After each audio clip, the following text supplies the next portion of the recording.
This podcast is a member of the Place to Be Nation family. Visit us at placetobenation.com, the only place to be in your pop culture world. You are listening to the longest running, weekly, episodic comic book podcast in all Place to Be Nation. Broadcasting from the state-of-the-art L-shaped studios at beautiful and serene Ho-Ho Loon Plaza in Vancouver, British Columbia. Greg Phillips and Nick Duke are the Hard-Traveling Fanboys.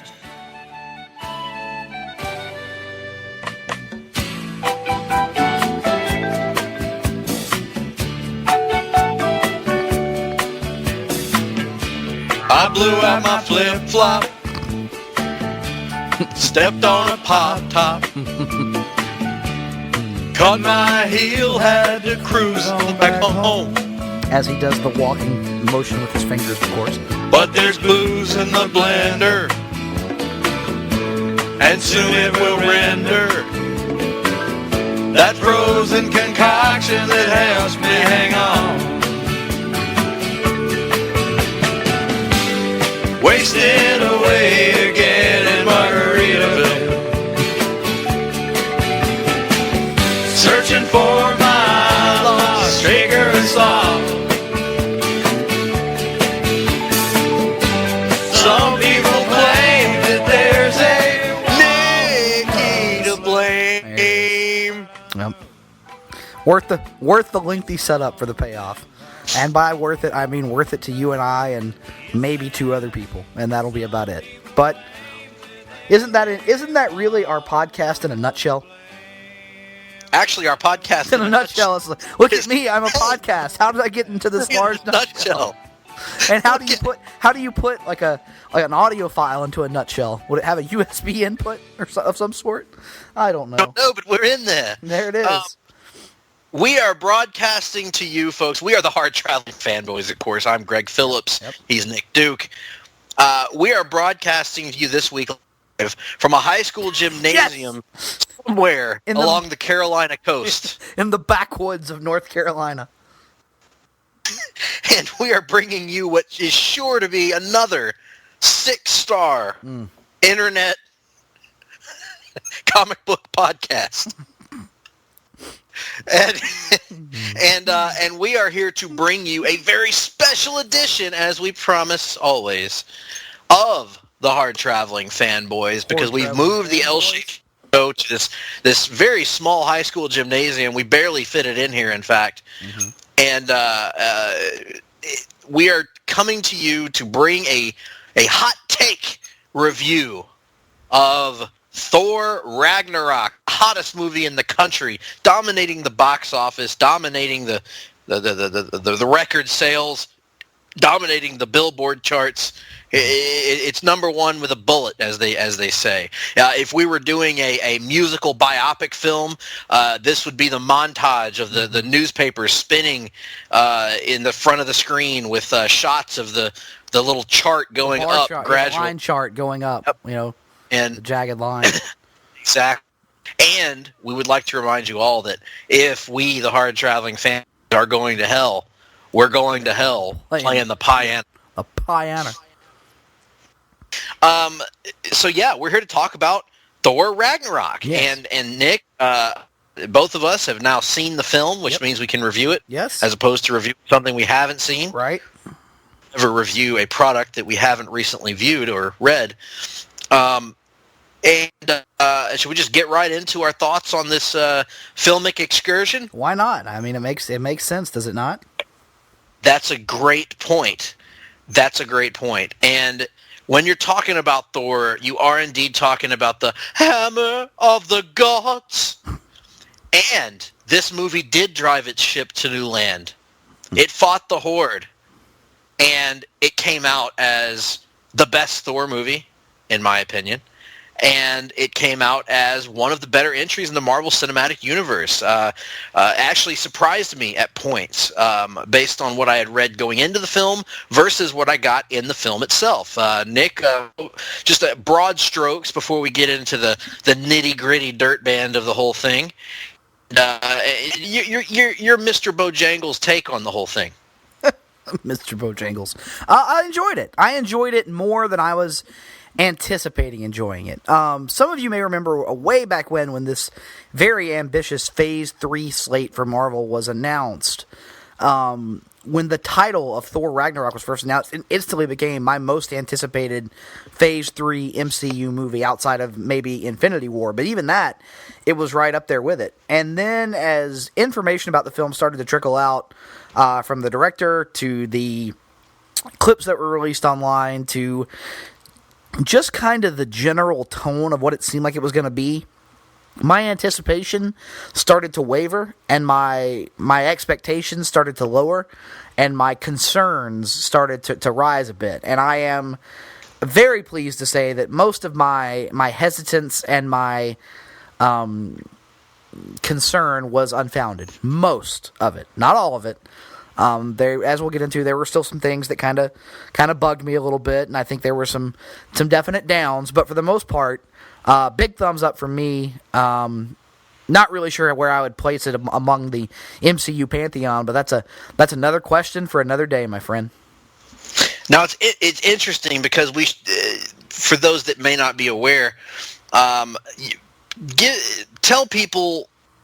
Perhaps you have a different view of these movies than most, because most people have not enjoyed the Thor movies as much as the rest of the MCU, and many have even called Thor a boring character due to presumably the films. I'm assuming, and, most people that have seen this film to this point have been overwhelming, and we're going to be spoiler free as possible, by the way, folks. There may be some things that creep in, but we will keep them out. But you are one of those diehard fans, and thus you approach it with a little bit of a more of a comic book style attitude towards the Thor movies to a degree. The same way that I will with you for Green Lantern, or the same way that I do for Superman, Clark's Superman, right? And that's kind of the comparison I would use, is that Green Lantern one. I mean, as someone who has gone back and read a ton of Thor and has always kind of been intrigued by Thor as a concept, not necessarily for Thor himself, but much like Green Lantern, for everything that surrounds it. I am a fan of the Norse mythology of it all, and not necessarily like the strict, literal, scholastic adaptation of the Norse mythology, but rather Norse mythology filtered through a comic book lens, or something about that that's always been fascinating to me. The familial drama, the larger than life action set pieces. To me, you and I have often used the comparison that Green Lantern is the closest thing to Star Wars that we have in comic books, and to me, Thor is and the Asgardian mythos is the closest thing we have to something like Lord of the Rings in comics. And that's kind of always been the ideal version of a Thor movie that exists in my head has always been a fantasy epic on the scale of Lord of the Rings, but done with Thor characters. I mean, done with, Thor and the Warriors 3 and Lady Sif and Balder the Brave and Loki and Odin and all these things. And while we have seen most of those characters and a lot of those, concepts or versions of those concepts on the screen at this point through the first 3 Thor movies, I don't really think the tone and feel of that ideal version of Thor has yet been made. And it's... Again, to go back to the Green Lantern comparison, it's very possible that a few years from now, if Green Lantern Corps ever happens, Greg, they could come out and make a buddy cop comedy out of it. They absolutely could do that. But I think there will be a part of you and I that, while we will probably still enjoy it, would feel a little bit underserved by that. And that was my concern coming into this. Not just the fact that the ideal version of a Thor movie that I want to see still hasn't been made, but also using the word Ragnarok means a certain thing in the mind of a lot of Thor fans. It means death and destruction and a general. Yeah, go ahead. Does it mean pain, suffering, frogs on a lily pad in a lake of pain? It very well could. But it suggests, at least if you're basing it off of virtually every incarnation of the story that's been done in comics to this point, it suggests a darker and bleaker tone than what it was seeming like we were going to get in the trailers, and then what we got in the film. And yet, like I said, despite all of that, the film still mostly worked for me. So that is a testament to how well it was made, and how, unlike a lot of films, you didn't feel like you had seen the film if you had watched the trailers. I felt like there was actually a lot going on there that I did not necessarily anticipate. Not at all. And even in the build-up, I feel like the director, whose name I'm going to get you to say throughout the broadcast because I like hearing it. Taika Waititi? I like Waititi. But yes, Taika Waititi kind of sold the movie as a straight-up comedy in all of his interviews leading into it, and embraced that, kind of fighting back against the fanboy backlash. And yes, it is one of the funnier entries in the MCU. Many are calling it the funniest movie in the MCU. I personally would not agree with that assessment. That's just me. But many are saying it nonetheless. Sure.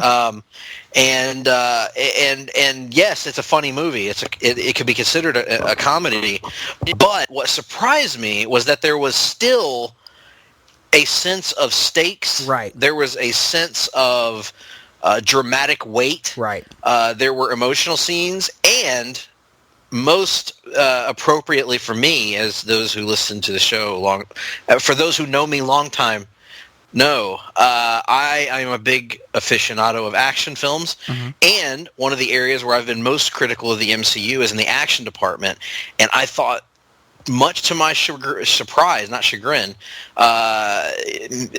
Waititi surprised me and proved adept at directing some phenomenal action scenes, which is sometimes hard for comedic directors to do.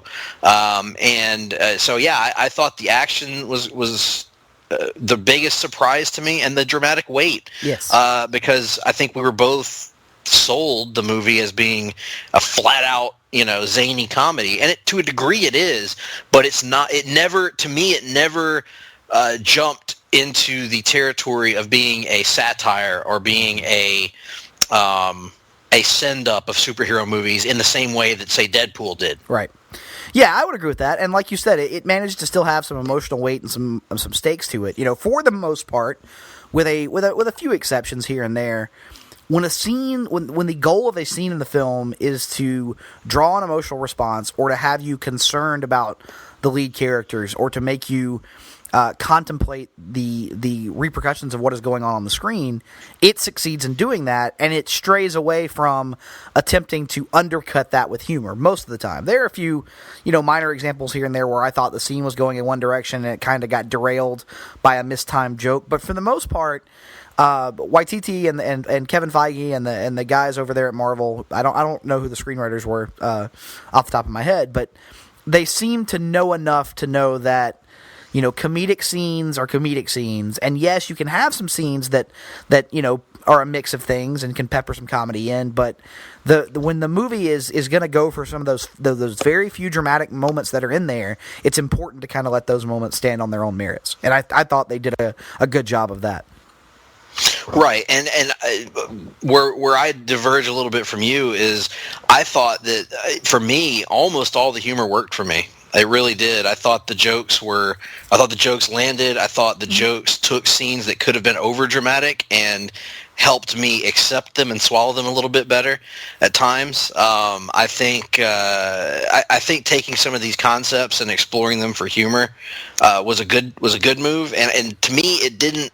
At no point did it detract from the characters or from the story that was being told. And I really, I don't know. I thought that humor-wise, it's tough because most of the people I saw the movie with agreed with each other that they thought this was funnier than Guardians of the Galaxy 2. And I'd have to go back and rewatch Guardians I think it's close. I may agree with that. I'm not sure, but there was so much to love here from a humor standpoint. And again, we're kind of in a weird spot, Nick, because in order to even discuss the humor, we'd almost have to talk about some of the great lines here. And I don't want to do that because I don't want to spoil them for people. Many people haven't seen the movie yet. So yeah, I will agree. Like I said, most of the humor worked for me. There were bits and pieces here that didn't. Specifically, Greg, I'll call out, and we'll kind of speak in code here a little bit so people will know what I'm talking about. There is a bit right near the beginning of the movie where Thor is having a conversation with a certain character, and the spinning bit, that did nothing for me. Oh my gosh, I loved that. Nothing. I laughed out loud at that. I rolled my eyes at that. So that opening sequence, honestly. And again, we don't want to get too much into spoilers. That opening sequence had me convinced that all of my expectations and fears were well founded. That that it was going to be exactly what I feared it was going to be. And luckily, that opening sequence it was able to overcome the hole it dug itself in my own perception, because I was not a huge fan of that opening sequence at all, honestly. Wow, I loved it. I know. I think part of that is your attachment to one of the Yes. one of the characters involved, and I have no attachment to said character. So Right. to me, I thought it was a great scene. I mean, I thought it was really entertaining and loved the usage. I will spoil this: "Immigrant Song" is used at Twice. few points in the movie twice. And both times to great effect. It's weird because, again, and part of it, again, was probably my bitter taste, the opening sequence left in my mouth. But I actually didn't really like the use of Immigrant Song the first time because of for the most ridiculous reason. Because the song is "Come to the Land of Ice and Snow" as the sequence takes place in a land of fire and a hellacious landscape. And I was like, this doesn't really, fit. But I liked it a lot better when they cranked it up near the end of the film. When it comes to Zeppelin lyrics, it's always best to adopt a Basil exposition approach. But I'm just saying. But And for the record, it's not just me that has an attachment to that character. I think a lot of people would acknowledge, if you know much about the people who know much about Thor anyway, that is one of the most integral characters to the Thor mythos, and specifically to the story of Ragnarok in general. Oh, sure, but I think in the course of elevating the character of Hela, they kind of sacrifice this other character to a degree. But that, for me, it didn't bug me because it made for a more entertaining movie to me. Because I thought the opening was good. I thought there really wasn't much about this movie that I didn't like at all. It was. I mean, the humor is going to be subjective. Everybody's sense of humor is different. Right. For me, it worked almost completely. There were a few jokes that fell flat, but usually they would bounce back for me with another one that did work. And the main thing that works and makes it work on the comedic level and the dramatic level is the strong characters, and that's one thing that any good. That's really what ultimately separates the wheat from the chaff, right? In the superhero genre, or, when you get into serious film, there's many other aspects that go into it besides just the characters. But I think the ultimate basis of any great superhero story for me is strong characters, strong, distinct characterizations, especially if you're doing an ensemble film. Mm-hmm. And while Chris Hemsworth, who we'll get into a little bit later, is the unquestioned star of the show, this is very much an ensemble film. Mm-hmm. Whether it be Mark Ruffalo as Bruce Banner and the Hulk, whether it be Tom Hiddleston's Loki, whether it be Tessa Thompson's Valkyrie, this is Cate Blanchett as the aforementioned Hela. Carl Urban as Scourge, the Executioner. Yes. A very different take on that character and a very entertaining one. And of course, Jeff Goldblum. Oh, gosh, left out Idris Elba, Anthony Hopkins, Jeff Goldblum. Yeah. Goldblum playing the Grand Master in an almost a movie-stealing performance, were it not for the magnetism of Chris Hemsworth. And even in a vocal-only role, Taika Waititi himself voicing the character of Korg.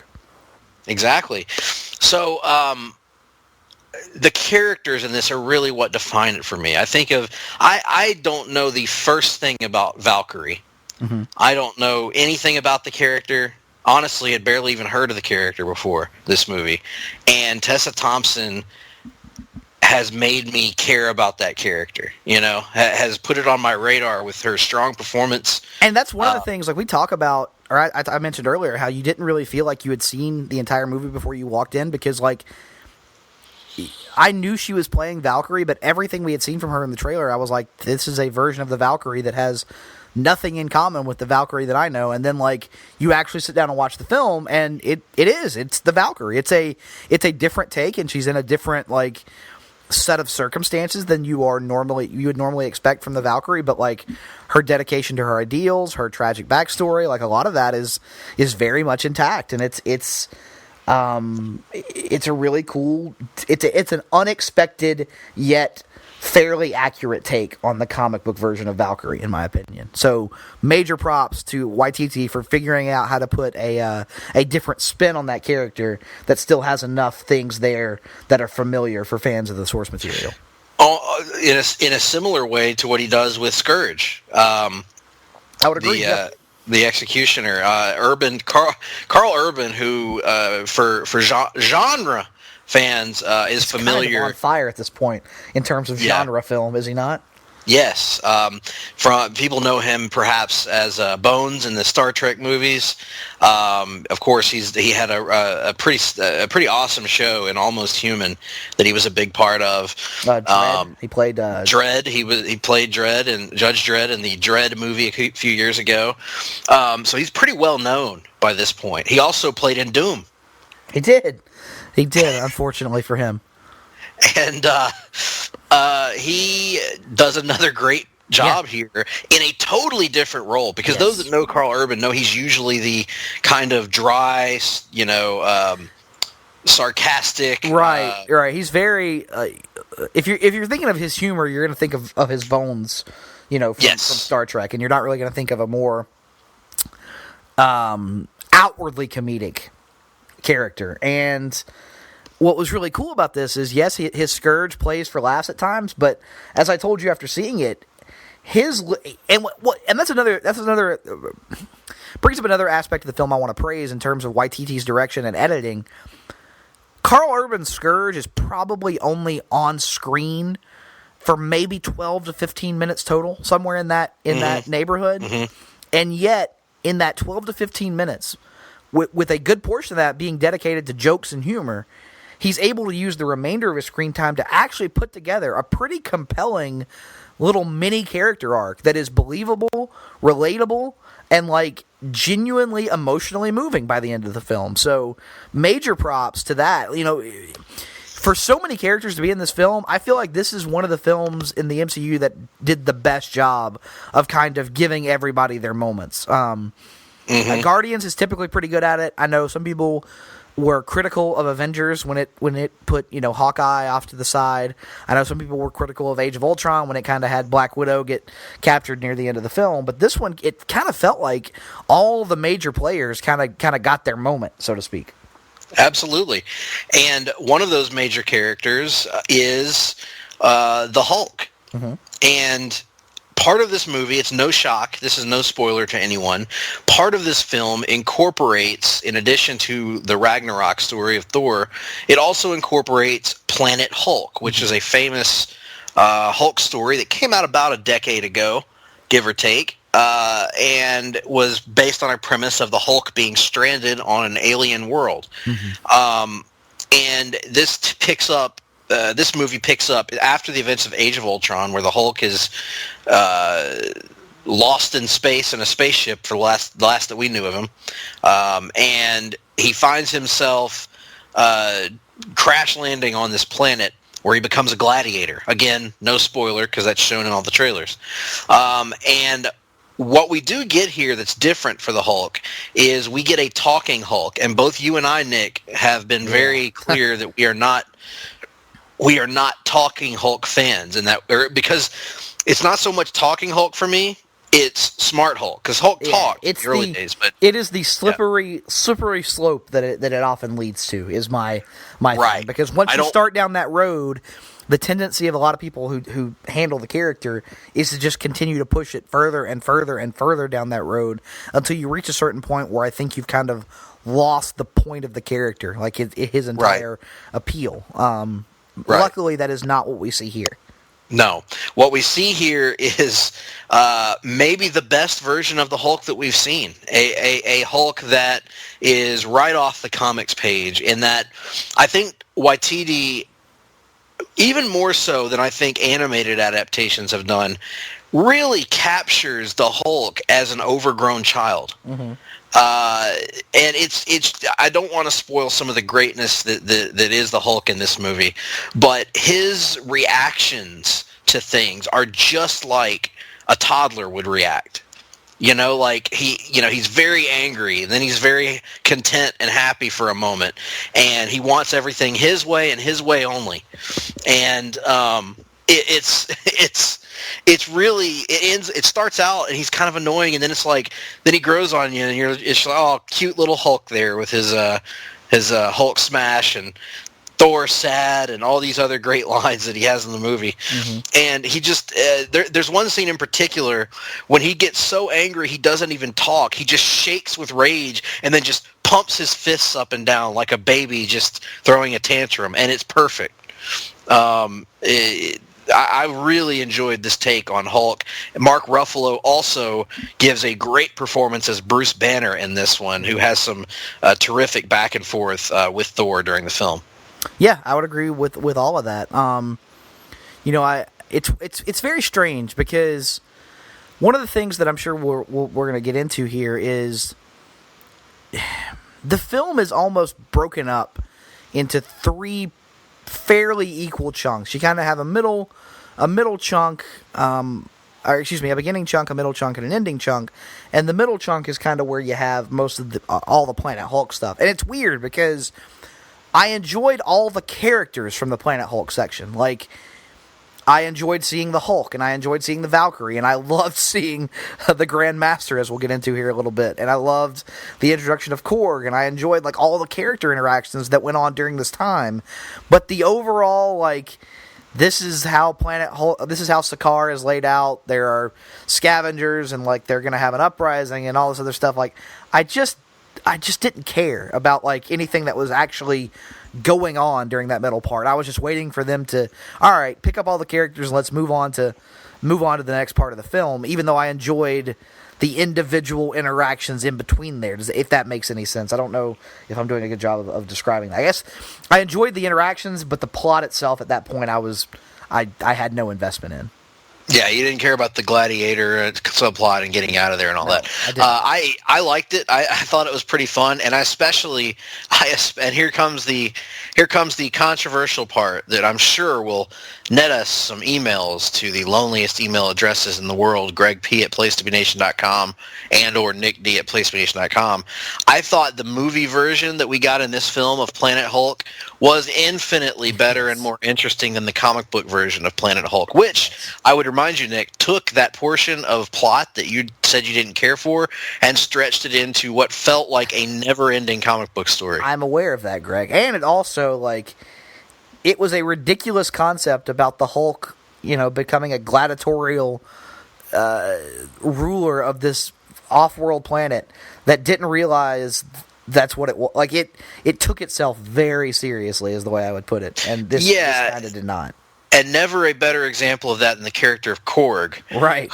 In Planet Hulk is played straight and is a kind of a wise old soul in a rock man's body. Not unlike, and it plays sort of a noble gladiator, not unlike, I can't remember the character's name from the War World stories in the comics that Superman fights. He has to defeat this character in order to win on the Gladiator Challenge on Mongol's War World.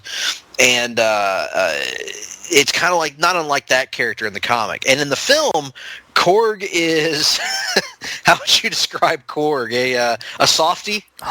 Hilariously polite is the way I would put it. Yes. Hey there, bud. Hey there. Talks not unlike Stewie at times. But It's what I imagine Andrew Garner would sound like if he were actually British. Like Yes. just polite, so very polite, very nice. Yes. He's there. He's friends with Meek, who's another character from the from Planet Hulk comic, and he just he's good. He's an entertaining character. The best scene with him probably is there's the best scenes for him are his first scene and his last scene. I was going to say his last scene was probably my favorite. Although the one line in at the end of the Thor Hulk fight, I also enjoyed a great deal. Yeah, that was good, and it was another great example of how the film made some changes from the comic that really did work. Now, before we'll move on to some of the other, you mentioned it earlier. I'll throw out some. Let's just get our love out for Goldblum. Oh. I mean, Goldblum as the Grandmaster. I don't know anything about the Grandmaster in the comics. Don't know what the character's like. I'm sure it's not like this. But I don't care. It's odd because he's really not a Thor character. I mean, for the most part, in the comics. I believe isn't he a Celestial? I was about to say I believe he's a Celestial. And it certainly played a role in Thor comics from time to time, but it's not really. You wouldn't really classify him as a Thor villain. I believe, and this is just me making assumptions, but during the Gladiator scene, Greg, he references the fight between Thor and Hulk being as the main event of the Contest of Champions, and the Grandmaster played a key role in the very first Marvel crossover way back when, Contest of Champions. So I think that was the tie, and why Grandmaster was kind of who they ultimately went with, I would think. But regardless of why the character is there or what his relation is to the comic book version, this was phenomenal. It was outstanding. It was Goldblum at his Goldblumiest, and it was wonderful, and I loved it. Right down to his rather unique looking female assistant that Topaz, who is constantly being very harsh to his guests, and only to be reprimanded by the Grandmaster. Yes. In often hilarious fashion, always hilarious fashion, in fact. And whatever you do when you see this movie, folks, stay through all the credits. Yes. Not just the first set of credits, and you'll look around the theater after the first post-credit scene, and you'll see everybody leaving. And you'll think to yourself, maybe I should leave, but don't. Yes. Stay through the whole thing because you'll be rewarded at the end with more Goldblum. Right. Marvel at this point has kind of fallen into a little bit of a formula when it comes to their post-credit scenes. You're going to have a mid-credit scene that teases whatever is still to come in the MCU in a more serious fashion. And then you're going to have kind of a little second post-credit scene at the very end that is often more comedic in nature. Think the additional Captain America training video outtakes from Spider-Man Homecoming.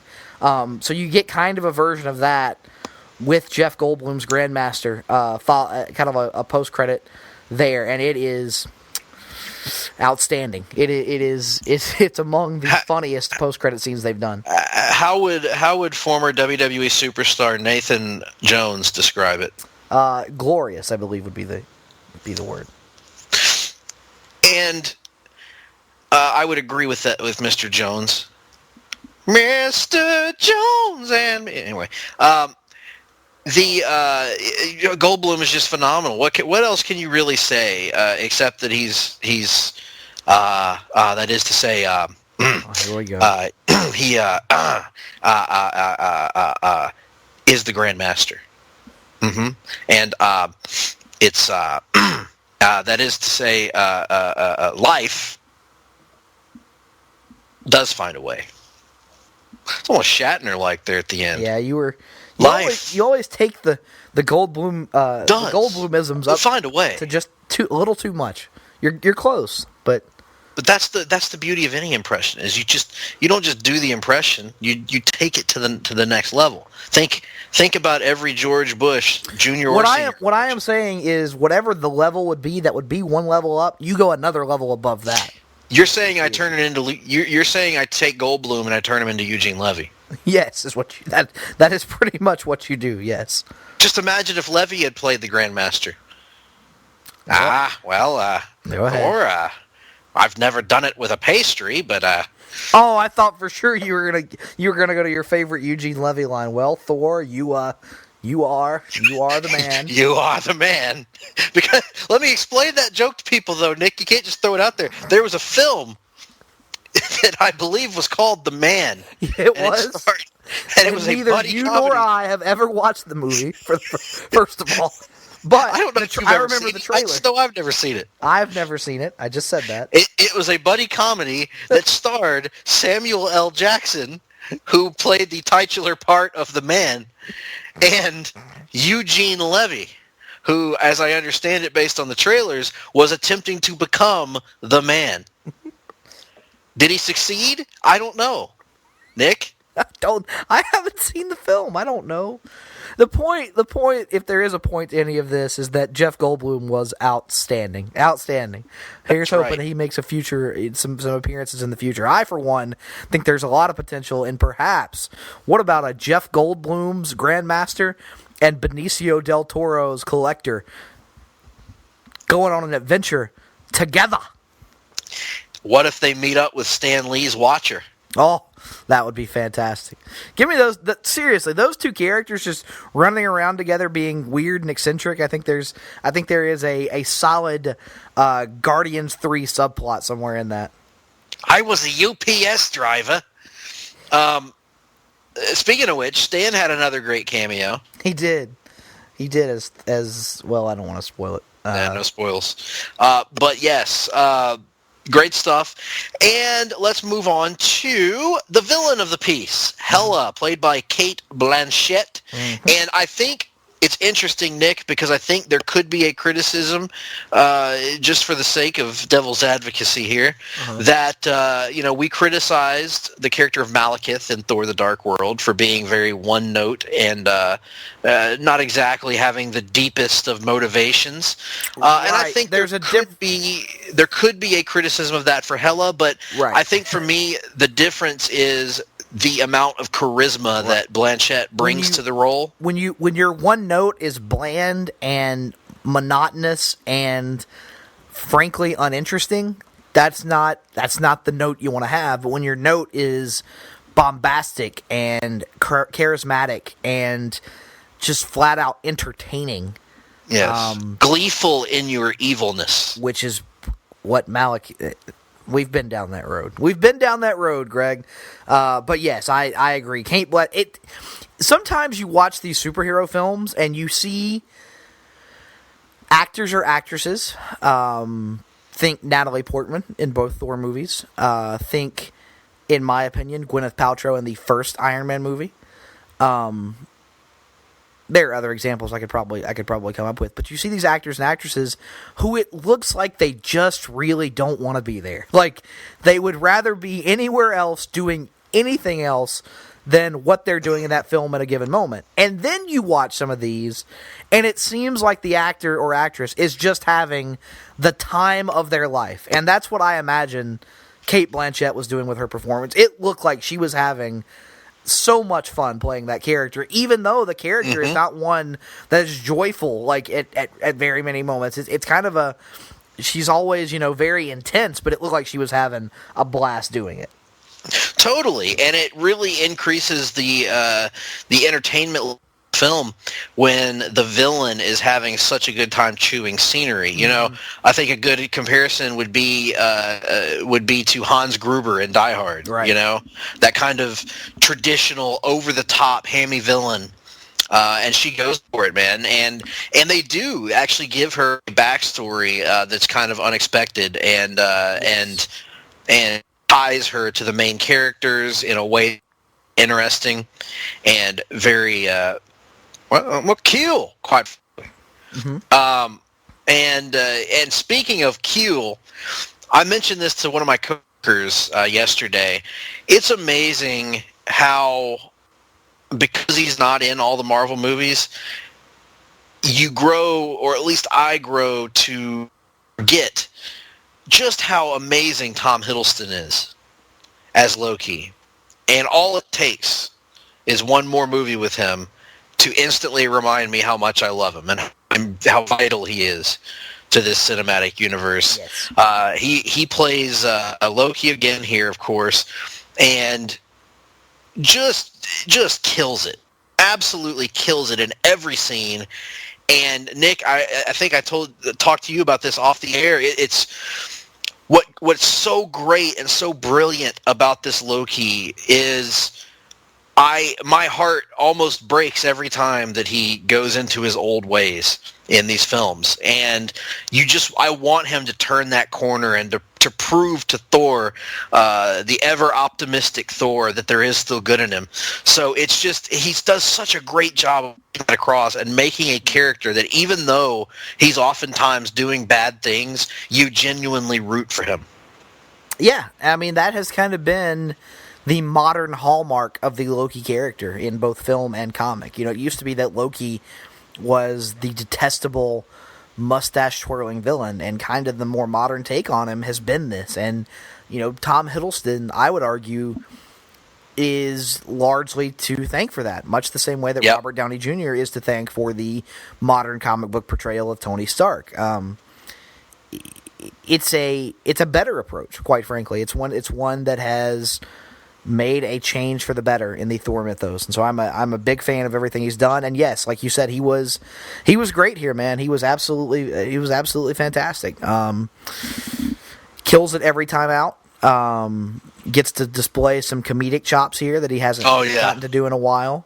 And again, gets another pretty compelling little character arc. That's one thing, is that each of the first 3 Thor movies, even The Dark World, I would argue, all 3 of them have had really strong arcs for Loki. Even Dark World had Loki, in this place of, he was essentially an outcast and been disowned, and he was having to deal with all this grief and guilt almost single-handedly, while also, clearly plotting to make his return to power. And so here you have this new subplot for him where he's having to truly question his role in the things that have happened and whether or not he can, play a different role in what is to come. It's the question of can a person truly change, and is it worth it to change? That just a really cool character arc done for him. Of all, you could make the argument that of all the characters, Loki might be the one character that the Thor franchise at this point has gotten the most right. But if Rocky changed and the United Soviet Socialist Republic changed, can't everybody change? We all can change. Yes, that's true. But now the important question is, if Adonis Creed can change, and Ivan Drago's son can change, can we all change again? And if we're changing again, does that not just change us back into whatever we were in 1985 when Rocky IV came out? So is Rocky both going to inadvertently end and restart the Cold War? It could very well happen. Things that we need to think about between now and the release of Creed 2, I would argue. Absolutely. So Loki, tremendous. Hiddleston, tremendous. But let me think if there's anybody that we're leaving out before we get to the star of the show. Let's see. We talked about YTT. We talked about Goldblum. We hit Ruffalo. Oh, I wanted to throw a little love. While we're here on the Loki topic, real quick, I will say that they only had an interaction for about 45 seconds or so. But I now want to see in Infinity War a good many scenes of Loki and Benedict Cumberbatch's Doctor Strange being one another. Goodness gracious, yes. For those that watched Doctor Strange and saw the post-credit scene, it gets played out here, and it pays off here.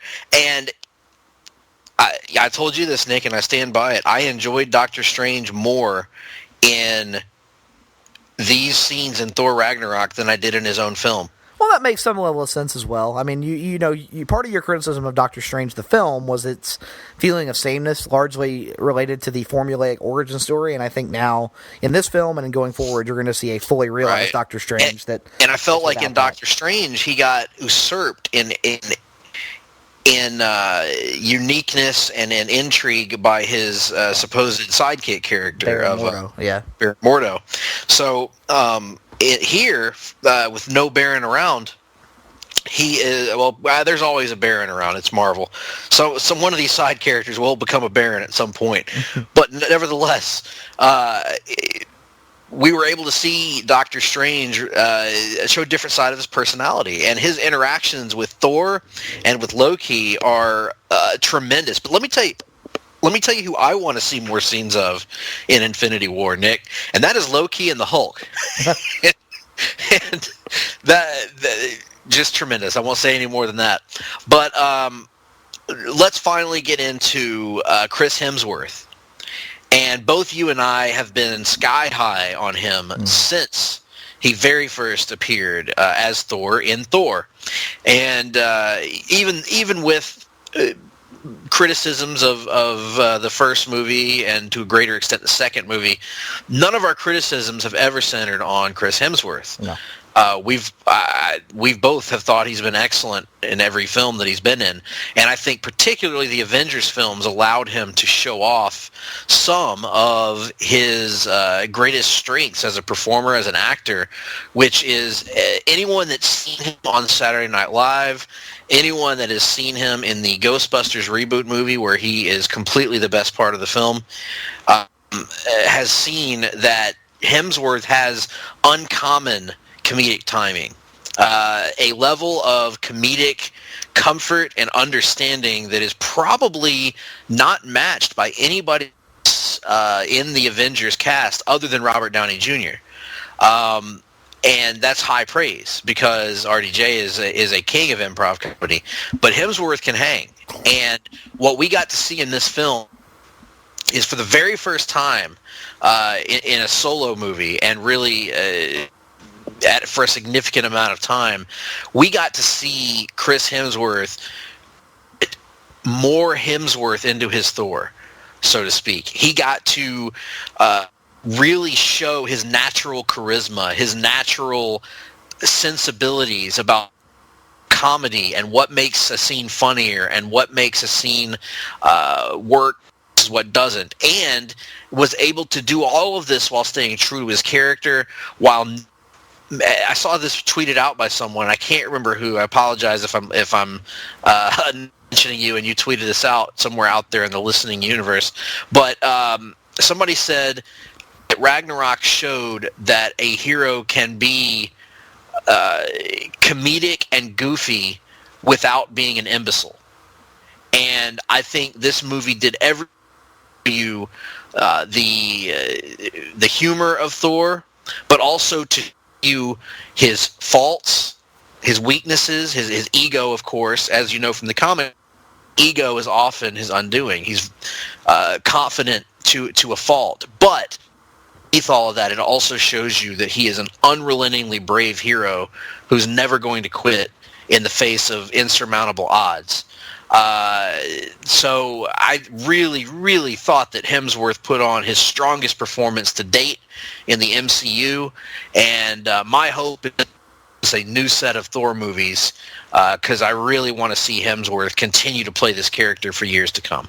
As do I, of course. It took me a little bit into the film to kind of get used to this more comedic version of Hemsworth, because there was no real transition. We haven't seen him. There was no explanation as to why he was suddenly ratcheting up the humor, and so I found it a bit off-putting at first. But eventually, I got into the flow of the film, and we were off and running. And you're right, his comedic timing is excellent. His on-screen presence continues to be excellent, and getting to see a new look from him was interesting, and getting to see him show off some new powers in the course of the film was also a lot of fun. So, yeah, big props to Hemsworth. It's really, when you talk about what I'm going to call the trinity of the Avengers franchise, which, for my money anyway, and I know there are other very important characters, I know that, but to me, the whole thing is built around Robert Downey Jr., Chris Evans, and Chris Hemsworth. And we have said before, at a certain point, it's almost like, what more can you say about RDJ or Evans? And I think Hemsworth has entered that pantheon now, where every time out, he's outstanding. And this is just the latest example of that. Yeah, I mean, to quote Gary Michael Capetta, he is Thor! I mean, there's no other way to put it. Mm-hmm. And he's inhabited that character to such a degree that it's impossible for me to imagine somebody else playing him at this point. Yes. But I do want to point out another aspect of the film that I greatly enjoyed, Nick, and that is all of the shade that is sent at Thor: The Dark World. I'm not going to spoil the scene, which is mostly contained to the one scene. Admittedly. Mostly contained in the one scene. There are a few other little lines here and there that kind of poke fun at how self-serious Thor is. And in particular, oh gosh, what is the line I was trying to remember? I'm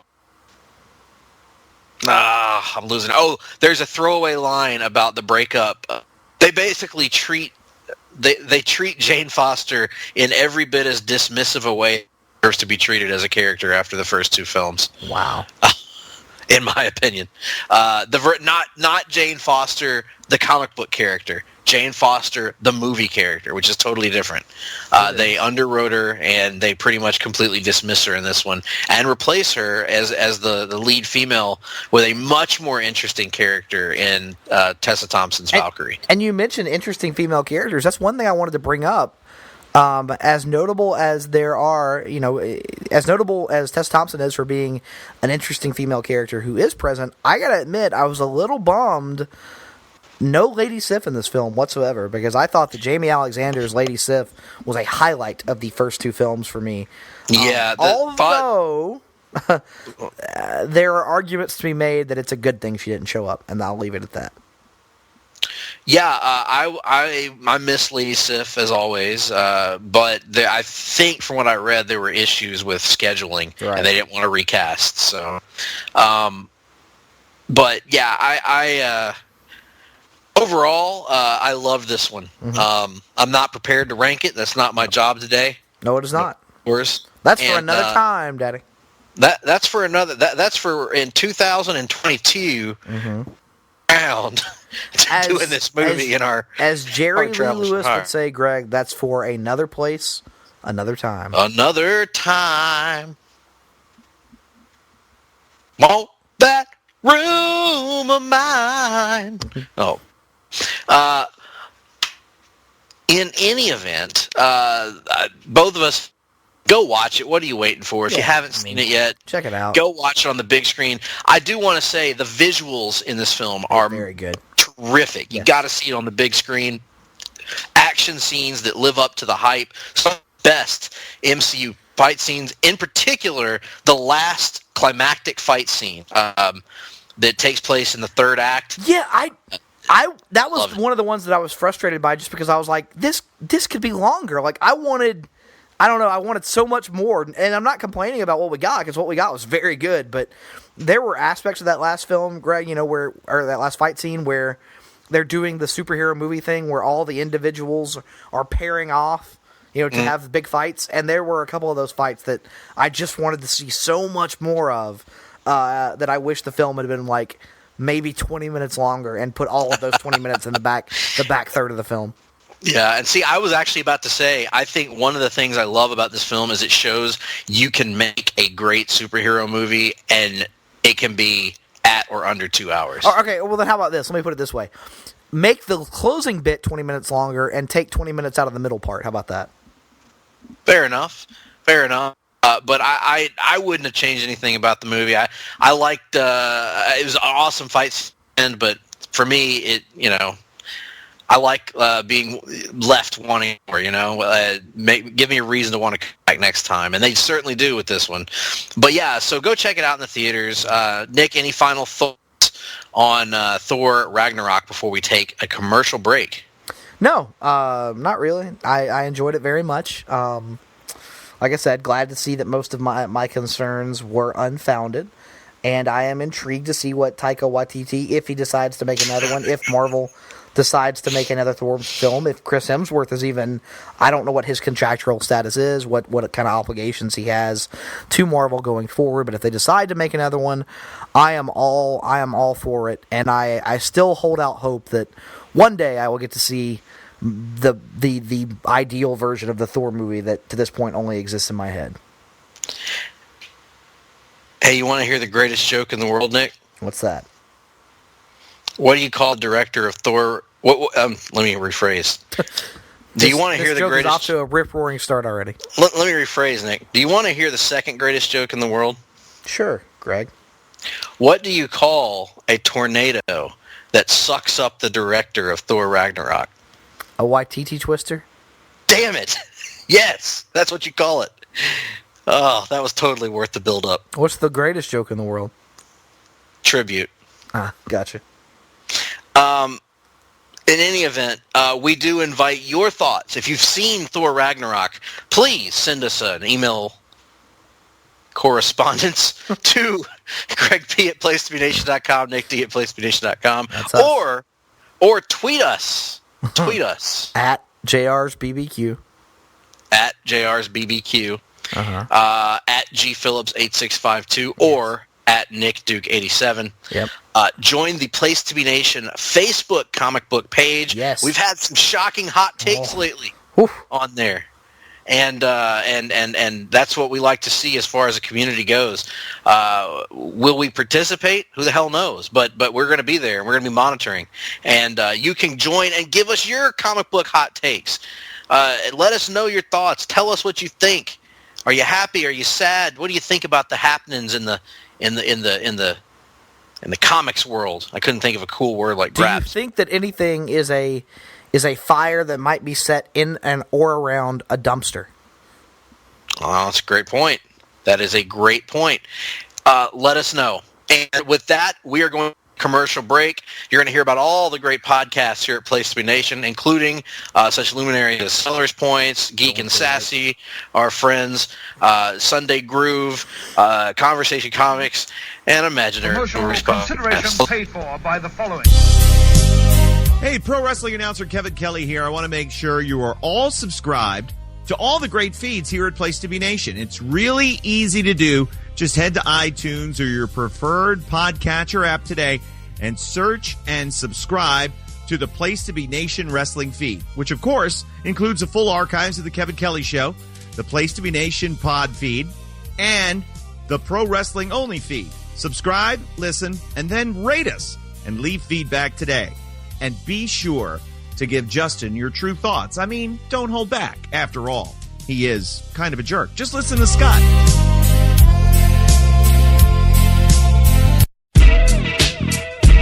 Place to Be Nation's JT Rosero and Chad Campbell here. We want to let you know that we have a ton of great podcasts available to you on iTunes, Stitcher, Google Play, and PlayStation.com, and we offer those to you on 3 great feeds.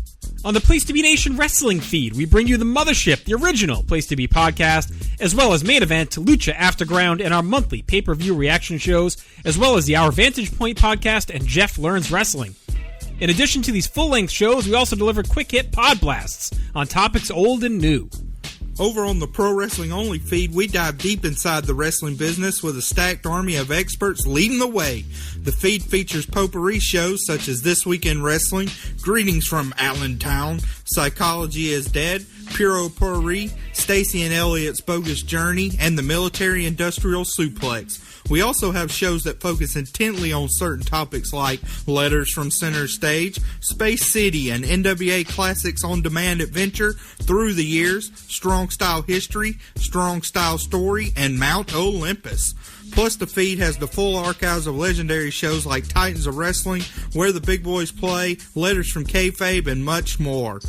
And on our popular Place to Be Nation Pop podcast feed, we offer such great shows as the Glenn Butler Podcast Hour Spectacular, Rank and File, PTBN Dadcast, Go Home in a Box, NBA Team, and Lucha Undead, as well as a veritable podcast heaven for comics fans with the Hard-Traveling Fanboys, Sellers Points, Todd Weber's Conversation, Geek and Sassy, and Imaginary Stories podcasts.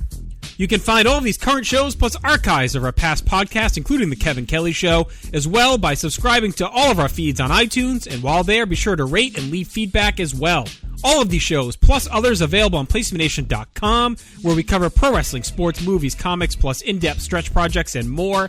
Be sure to support our site by using PlaceToBeNation.com/Amazon when shopping online, and download our free PTB Vintage Vault Refresh ebooks via the links on our site. We also want to thank our friends at Bonehead's Wing Bar in West Warwick, Rhode Island, and Fall River, Massachusetts, TheHistoryOfWrestling.com, and Scott Keats' blog of Doom. Be sure to follow us on Facebook, Twitter, Instagram, and Tumblr as well. PlaceToBeNation.com, the only place to be in your pop culture world.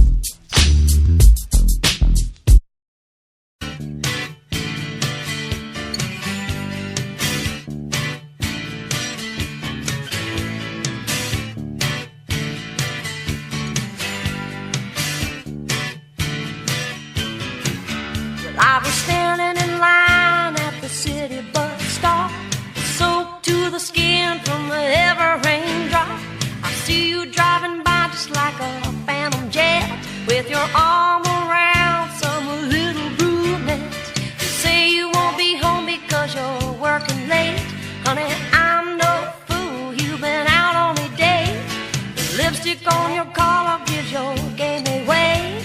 It's strawberry red and mine's pink rosy. Have mercy on me, you treat me so bad, I'm in misery. It's breaking my heart, can't you see? Baby, baby, have mercy on me. Welcome back. Casey Kasem here. Sorry, I don't really have a Casey Kasem impression, but I could develop one over time.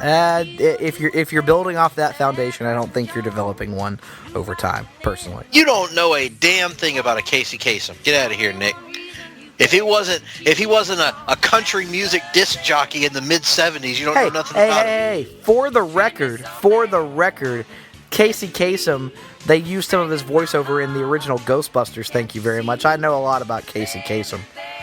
Know a lot about Casey Kasem? Tell me more. Tell me more about him. Wasn't he also the voice of Shaggy? He was. He was the voice of Shaggy. See, but I know some things about some Casey Kasem. Here's something you didn't know about Casey Kasem. He was the voice of Shaggy, but not the one you're thinking of. He was not the voice of Shaggy and Scooby-Doo. He was the voice of the rapper Shaggy, who was popular very briefly in the early 2000s. He was also very well known for long-distance dedications. So don't sit here and patronize to me with your old man views. You don't know. Oh, you young whippersnappers don't know nothing like I used to. You don't know anything. You don't know anything about anybody that didn't wear rhinestones.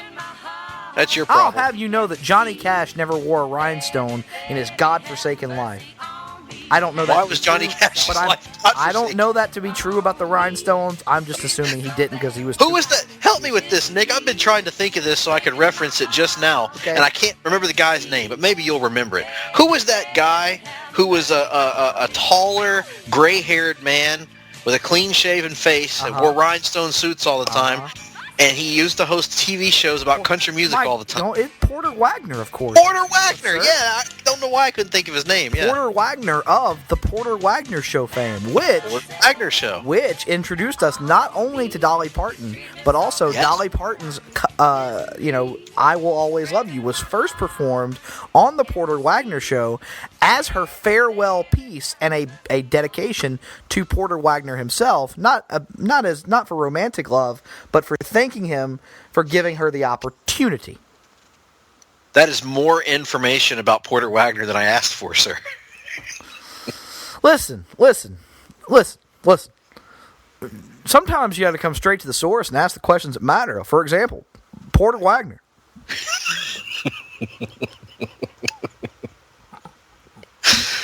Lee Greenwood. Inopportune time to take a sip of water on that one. Lee Greenwood of all people. What a pull, Greg. What a pull. I am proud to be an American, though, Nick. And one of the aspects of being an American is having access to the information superhighway. And on the information superhighway is where you can find the latest news and notes in the comic book world, which we're going to bring to you in a segment we like to call Welcome to the Rundown. Where we talk some comic news. Welcome to the Rundown. Where we talk about movies too. Now, how was that for a transition, Nick? Decent, fair. Not too shabby. We have what, no exaggeration, maybe among our most loaded rundowns of recent times, and we're gonna kick things off for a change on the printed page, where the bread is buttered, where the salami is loaded. Where the my salami got loaded this week as a result of this first news item, that's for sure. Your salami has a first name, is Bendis. Your bologna has a second my salami is not named after Brian Michael Bendis, sir. I'm just a big fan. He does kind of look like a salami. He does a little bit. But what we are getting at here is, if you haven't heard, and maybe you haven't, shocker this week in the world of comics.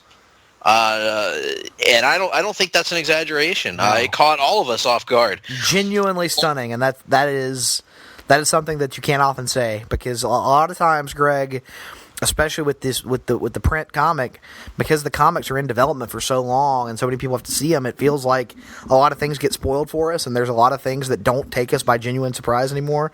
This was stunning, in my opinion. One of the things that never takes me by surprise is typos in Newsarama stories. But, or should it? But what we're getting at here is longtime Marvel stalwart. Yes. Brian Michael Bendis, the writer of, Daredevil, New Avengers, Secret Avengers, Ultimate Alias, Spider-Man, Jessica Jones, Ultimate Spider-Man, Ultimate X-Men.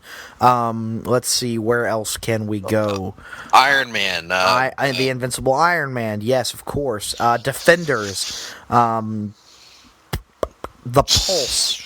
Several crossover events. Yeah, creator-owned deals. Oh, yeah, crossover events. Civil War II, the Old Man Logan Secret Wars tie-in. He was the architect, pretty much, from a writing standpoint. Secret Invasion, which of Marvel for the mid to late 2000s and into the early part of this decade. Right. And is still a major contributor to this day. They announced, he and DC Comics announced this week in a surprise announcement that Brian Michael Bendis, has signed a long-term, multi-year contract with DC Comics. And it's an exclusive contract. This will not be a talent-sharing situation between the big two. Bendis is leaving Marvel to work for DC. It's just a shocking announcement, Nick, and I know it's been met with a lot of excitement from a lot of people. You're a huge Bendis guy. Yes. I am not a huge Bendis guy, but I do acknowledge he's done a lot of great stuff, and there's a lot of work of his that I do like. And in particular, his solo work on different characters and titles has been great, and I really appreciate This is the equivalent of what you do with Kevin Smith movies, where you go, I'm not really a big Kevin Smith guy, and then you start listing off his movies, and you're like, yeah, but I like that, and I like that, and I like that. Yeah. You're just afraid. Just embrace it, Greg. Just embrace it. I like a lot of his stuff, and I dislike some of his stuff, but I like a lot of his stuff. Get out of here with that. Now, Nick, I want to let you be unabashedly optimistic. You're an expert fence straddler as usual, Greg. No, if this were, I'm trying to think of an example. I would probably be more pumped for Jason Aaron, but I'm excited for Brian Michael Bendis. I think he's got a lot of great ideas. He's had a lot of great ideas over the years. His Daredevil, I've read a little bit of that, and it's excellent. His Ultimate Spider-Man is very good. His Gosh, what else is he? I mean, we've named all this stuff that he's done. I'm trying to remember what I've read. One day you will read Alias. One day. I don't know when. Parts of his Avengers have been great. Yes. Other parts not, but I mean, he's had a lot of ideas. He's had a ton of ideas, and he's done a lot of great work. He's known for his dialogue and his extrapolation of different character relationships and things like that. And he's taking those sensibilities to DC for the first time. Largely, I know he's done some spot work for DC before he signed Marvel exclusives, but it's been here and there. It's been, nothing major. Now he gets a chance to sink his teeth into the DC universe. And Nick, I'm going to step aside. I'm going to let you talk about this because I know you're very pumped about this. So why don't you just talk about your reaction to the announcement, how you recovered from that stroke, and in such a quick time, and just kind of your thoughts going forward. Just talk about this announcement. What a rookie sports writer question move. Could you just talk about what happened there? Tell us what happened in the game. Tell us what happened in the game, Coach. Well, I thought we played pretty well. Thought our kids played hard, practiced hard all week, prepared hard, and that came across on the field. No. What percentage of your effort would you say that you guys gave today? In all seriousness, it like we said a minute ago, stunning.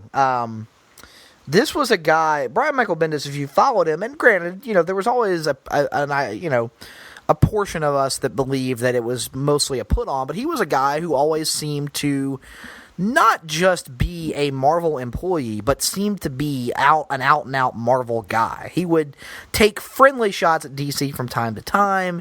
He would constantly talk up how Marvel, was always the place he had wanted to be.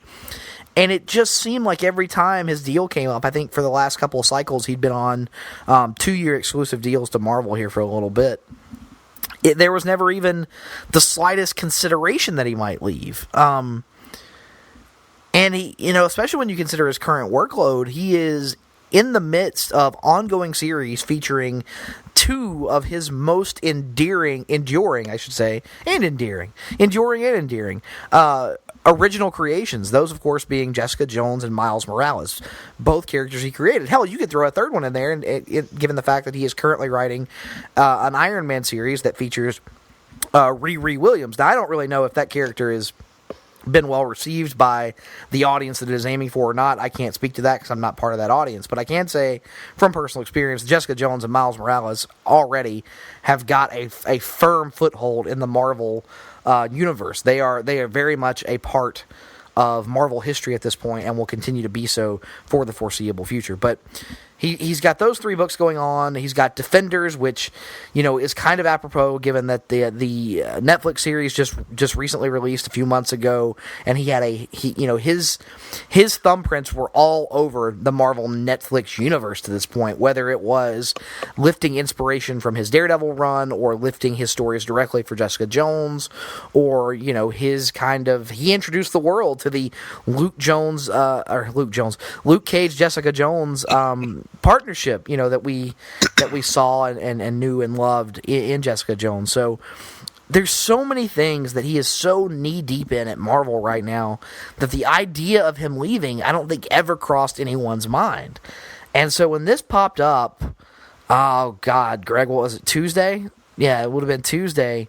I was actually sitting in a all-day training session at work, and was detached from my phone, and I got the news via text from Greg and instantly jumped on the Twitter to confirm that it was indeed true, and my mind was blown, man, and I couldn't help but start instantly thinking of the numerous, almost endless possibilities for what Brian Michael Bendis could do at DC.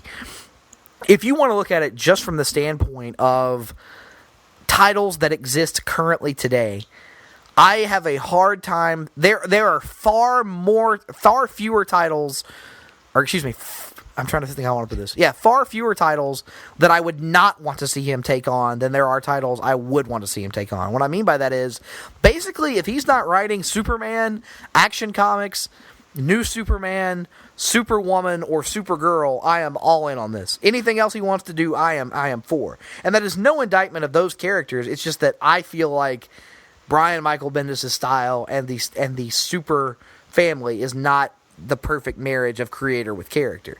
But virtually anything else he could take on. Obviously, at some point, it's going to happen. We all know that Brian Michael Bendis is going to wind up writing a Batman book for DC. That is a fact. It's gonna happen. I would argue, I think this is something they could very well think about.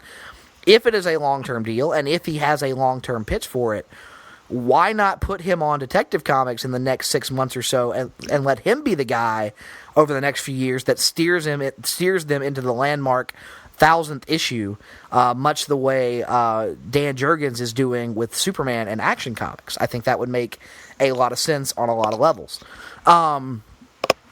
Obviously, so yeah, you've got the Batman thing. That's going to happen at some point. I think a Wonder Woman run from him, given the fact that we don't really know the long-term status of that creative team, would make a lot of sense. I know a lot of people would go, Bendis on Wonder Woman? I don't know. But Bendis writes strong female characters, in my view anyway, and always has. I would be all for that, and I think it would challenge Bendis to grow and expand beyond his typical storytelling formats. And it would probably, he would probably view something like that as a good challenge, right? Because writers sometimes, we as fans naturally tend to put writers in boxes. Right. Yep. You're the comedy guy. You're the gritty guy. You're the space guy. Right. So I think that would be really interesting. Yeah. Green Arrow, I think, is perhaps and I know Batman's the one that I think everyone will most instantly jump to because of Daredevil, but if you're going to pair Bendis's ability to write street-level stories with his ability to write snappy dialogue, there might not be a more natural fit for that in all of comics than a Green Arrow book written by Brian Michael Bendis. I am a huge fan of what Ben Percy has done with the character, but I would love to see Bendis get a shot at the character at some point during his DC run. Obviously, since Rebirth, one of the books for DC that's kind of struggled somewhat, at least from a creative standpoint, is Justice League. It should be the premier title. And we don't know how long Chris Priest is scheduled to be on Justice League, but at some point, it would make a lot of sense for one of the preeminent, box office draws in comics and Brian Michael Bendis to take on DC's flagship title. I think there's a lot of room, a lot of potential in that. I think characters like Batwoman, characters like the Birds of Prey, characters like just so many different things he can do. Nightwing would, I think, be an outstanding choice. I'm trying to limit myself at the moment to just current existing titles before I go off on the, theoretical titles that could one day exist. I mean, if you want to look at just new titles that Bendis could help to launch, I think, God, where to even start? A Black Canary solo title, that would be one of the big ones on my list. Catwoman. I was going to say, actually, what I like, if the Batman-Catwoman relationship is going to be a long-term thing, they had Superman-Wonder Woman a few years ago. Why not a Batman-Catwoman ongoing that is strictly focused on those two and their relationship? Wonder who would have pitched something like that at some point on in a certain website and a certain certain concept that some people thought was quite frankly foolish. But then flash forward and what are some of the things that floating out there that might happen that certain people have pitched? I got another one for you, Nick. One that another person on the panel might have pitched at one time. What if, now just picture this now. Picture this. It's WrestleMania weekend. You go to your local newsstand. Everybody's buzzing. You go to the newsstand and you look up there and what do you see? You see a new comic book. And it's called Planet. And what's this comic book about? It's about a bunch of people at a newspaper called the Daily Planet. Right. Its lead character is Lois Lane, and it's about being a newspaper reporter in a world with Superman in it. Now, who would have pitched that? I believe that was me, quite frankly. But I think it might have been. I was trying to give you some props, for God's sake. Well, it's just so rare for you to give me some props. I didn't know how to. I thought you were trying to take credit for it. But in any event, and by the way, Greg, at some point we're going to need to review it. He already wrote that book for Marvel. It's called The Pulse, and it's excellent. But yes, continuing on, I'm trying to think of other ones off the top of my head. There are so many. He's expressed an interest in writing Zatanna. My God, him doing some of the more supernatural stuff for DC, it could be really interesting, whether it's Constantine, Swamp Thing, etc. Etrigan. Bendis doing Etrigan. Green Lantern, even there's virtually nothing at DC I would not want him to take on. As I mentioned on Twitter, the idea of Brian Michael Bendis writing Guy Gardner just does things to my nether regions that some might consider to be unnatural. Unnatural. Exactly. But in all seriousness, regardless of whatever he winds up doing for DC proper, I think there is no coincidence that this announcement was made within a month after the announcement of DC preparing to relaunch Vertigo for the 25th anniversary, and I would be highly surprised if Bendis did not have a role to play in that. But the great thing is, Bendis, much like Charles Soule, I believe, is the guy who's developed the reputation for it as well, is one of the more prolific writers in modern comics. He is a guy who is always taking on a heavy workload. As I mentioned earlier, right now for Marvel, 4 ongoings, plus a Punisher mini coming out, plus 2 creator-owned projects on the side, plus serving as a creative consultant for the entirety of the Marvel Netflix universe. This is a guy who is a workaholic. And so, even if he's heavily involved in the Vertigo relaunch, I don't think it's unrealistic to expect to see him writing 2 to 3 main DCU books once he has had time to transition away from Marvel and fully transition onto DC. That's one of the things that has been rumored out there over the last couple of days, is that this is not going to be as hard and fast a separation as we are normally accustomed to with these sorts of things, that Bendis is going to kind of phase out his Marvel work more gradually, is what I have kind of heard out there in the interweb. So yeah, man, I'm pumped. I've made no secret of the fact that Brian Michael Bendis is among my 2 favorite comic writers of all time. From a personal standpoint, of all time, and it's still a name that conjures an emotional reaction in me just because of what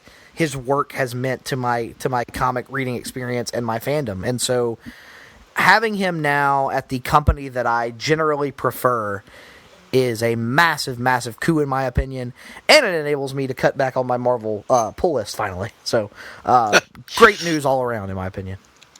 Absolutely. I'm really excited, and I think this is benefit all parties. I think that obviously there will be some pain and suffering for the characters that Bendis is most fond of, because every writer has their own pet characters that they love, whether it be Dan Jurgens with Booster Gold, whether it be Jeff Johns with Green Lantern. They have certain characters that they want to get involved in situations, and I think we're going to maybe see, hopefully not, but you could see Miles Morales and Jessica Jones in particular get a little bit of a backseat once Bendis leaves. I hope that's not the case, but I think it's more likely for Jessica than it is for Miles. I agree. Not that Jessica isn't important. I think she's hugely important. But I think Marvel, at this point, understands why Miles Morales is important to so many people, and why that character wound up taking off so fast, so quickly. And that's another thing we got to think about, Greg. You and I talked about this offline. In terms of modern comic book writers, and granted, it's a very small sample size because you're almost not allowed to these days because of the nature of the fandom, there's probably not a better creator of new characters out there than Bendis. I mean, he was able in the last 20 years to put both Jessica Jones and Miles Morales kind of on the wheel, so to speak, adding 2 major spokes to the Marvel wheel, and maybe he can come over to DC and replicate that magic one more time, because if we get just one more lasting new creation, it will be an adventure well worth going on, in my opinion. Absolutely. And I think that this will give a chance for DC to get some new top-tier writing talent in there that isn't from, and this is no knock, but lately all the top young new writers coming into DC have been in the Scott Snyder family tree. There have been disciples of Snyder, and that's great because Snyder's amazing. But this kind of gives you a little bit of a different perspective, a little bit of a different style coming into DC, and On the other hand, I think for Marvel, this can be viewed as an opportunity.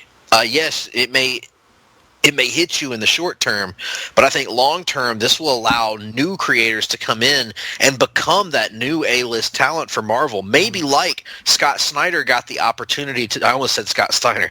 Scott Snyder had the opportunity to do with the New 52, where he stepped in and he became an A-list talent as a result of that. Right.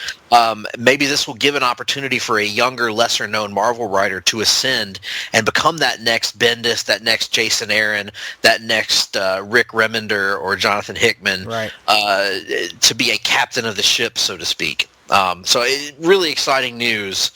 And from Bendis's perspective, personally, I mean, he'd been at Marvel 16 years now. Mm-hmm. During that time frame, he had written, if you count the Ultimate Universe, he had written Spider-Man, the X-Men, Iron Man, major crossover events, created new characters, written Daredevil. I mean, he had pretty much done just about everything there is to do at Marvel.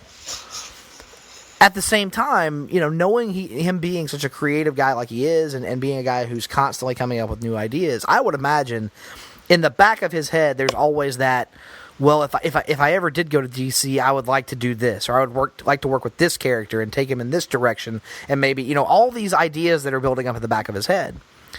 So now coming to DC, he gets to put all of those ideas out on the page. He gets to do that. At the same time, almost recharge his Marvel battery. You know what I mean? Where, for the Marvel audience, it's one of those instances where I honestly believe absence makes the heart grow fonder. And so at some point, whenever it may be, inevitably, when he goes back to Marvel, it will be a really big deal. And so I feel like this is that, like you said, that rare instance where Marvel benefits, DC benefits, Brian Michael Bendis benefits, and it's just kind of, it seems like right now, and granted, maybe it'll wind up being a disaster. Maybe it won't work for one reason or another, but I really feel like this is going to be the rare instance where 10 years from now, we're going to look back on it, and Bendis will probably be back at Marvel within 10 years, and we'll go, man, what a great period of time that was for everybody involved. Yep. Here's hoping, and it's certainly the most shocking and maybe the most exciting comics announcement in a little while, all things considered. No gimmick, no, shocking new crossover event, just a creative shakeup that is probably more meaningful long term. Mm-hmm. So from the exciting news to the sad news, as we move on to the television world and news out of the CW Arrowverse, as we're losing Captain Cold, as the excellently named Wentworth Miller has announced that he is departing the CW Arrowverse. He is currently shooting his final episodes as Leonard Snart, a.k.a. Captain Cold, on Legends of Tomorrow and The Flash. He says, quote, "Grateful now and in advance to a pair of talented casts and hard-working crews. Thank you. I've had a tremendous time playing this character. It's been an opportunity, an education, and an effing blast." And, obviously he's been around as Captain Cold since very early in The Flash Season 1. And this is a pretty brutal news announcement, Nick. I love his portrayal of Captain Cold. I think he's really breathed life into that character and portrayed him in such an entertaining way. His kind of hamminess that never goes to the point of annoying, but rather actually endears him to you. Great performance from Miller over the course of his tenure in the Arrowverse. Yeah, I agree. It's gonna be. He's made a massive contribution, and I don't really know how to feel about his departure. I'm bummed. I hate that it's happening, but I have a sneaking suspicion we will see him back at some point. You don't think they're gonna recast? I do not think they will. I think at some point. I don't know when that point is, but I think at some point they are going to have to do the Rogues as a season of Flash, and I think whatever that point is, that is the point he makes his grand return. Maybe it's 2 years down the road, maybe it's 3 years down the road, but I think he will be back. Just my take. I hope you're right. I hope you're right. I hope you're correct. Much like the Ultimate Warrior and Kane were recast many times over the years, it could happen to Captain Cold, but I hope it doesn't. Right. Over to another CW show within the Arrowverse, and that is Supergirl, which, as some people may know, is going to be featuring the Legion of Superheroes going forward at a certain point. It's been hinted at heavily. Well, we got news this week that kind of made it official, as Jesse Rath, an actor known for starring roles in No Tomorrow, Sci-Fi's Defiance, and some other show I've never heard of. He is going to play Brainiac 5 in Supergirl this season. It says here, according to TV Line, Brainiac 5 will come back in time from the 31st century to help Supergirl battle Rain. And this news comes after the announcement that Blake Ritson has been cast as the original Brainiac in Sci-Fi's Krypton. We're not going to talk about that much, but we are going to talk about Brainiac 5 and what this means going forward. Now, Nick and I think Nick will admit this, we don't have a lick of knowledge about the Legion of Superheroes. None. But we do know that Brainiac 5 is a major character and a major player in the Legion of Superheroes. And thus, I have a feeling that this will not be getting the image of the dumpster fire. No, I have a feeling this will get whatever the image of approval is. I'm not sure what that image is because it's so rarely used that I haven't seen it in many an age, but I have a feeling it's going to get dusted off here pretty soon. Perhaps the gif of Jeremiah Johnson nodding at the camera. Well, no, it'd probably just be a still image, I think, because the dumpster fire is always a still image. But that's true. Neither here nor there. The point being, more exciting for me, I guess, than the Legion of the matter or the Brainiac 5 of the matter is that if they're casting Brainiac 5, it would imply that they're getting ready to do the Legion. And if they're getting ready to do the Legion, it implies that we're going to get to see Mon-El again sooner rather than later. And that's, absolutely, to me, that is, I have to go that many steps down the road to really find a reason to be excited by this, but I was able to find one, so there you are. Absolutely. And with that out of the way, there's one area of this high skill gym that we haven't been to, Nick. Oh, it's that one over there where two walls meet. That's right. That area that we call the DCEU Corner. DCEU Corner. And boy, do we have a lot of stuff to talk about here, Nick. We do. We're going to kick it off. A little Batfleck talk. That's one aspect of DCEU rumblings that has never gotten old. And by the way, why are we still calling it the DCEU? Can we officially call it the DCCU now? Since that makes more sense? I mean, Greg, if there's one thing I have learned during this week of my life, during the past few days, it's that if you start doing something a certain way, you should never change doing it that way, because we've always done it that way is the best excuse for never changing. And thus, we're going to continue to call it the DCEU Corner just because we've always done it that way. And the way you've always done something is indisputably the best way to do something. Do you realize something, Nick? What's that? I think we've both just been elected co-commissioners of Major League Baseball. Oh! Shots fired. Shots fired. That will not go over well with certain members of the Place to Be Nation family. Oh, hey. Don't get all riled up out there. All sit. You may be seated. Hey, that ties into my Supreme Court coverage earlier today. Hey, Anyway, So we know that there's been a willy won't he thing going on with Ben Affleck and his role as Batman for quite some time now. There's been talk that he's not going to come back and play the role ever again. There's been talk that he loves playing Batman and would never give it up. There's been all kinds of back and forth and back.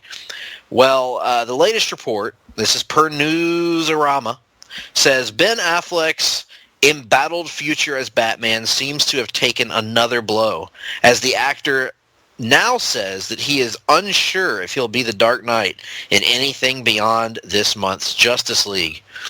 Quote, "I don't know about that. We'll see what the future holds," he told Extra, somewhat reticently, after being asked if he'd make it to playing Batman 5 times on the big screen. He also confirmed that he was counting Batman vs. Superman, Dawn of Justice, Suicide Squad, and Justice League as his 3 appearances as the character so far. Affleck's future as the character has been called into question previously, as the Batman director Matt Reeves, who we've talked about here before, stopped just short of confirming Affleck would be in his film, and a lot of rumors have said that he'll depart sooner rather than later. Nick, what do you think?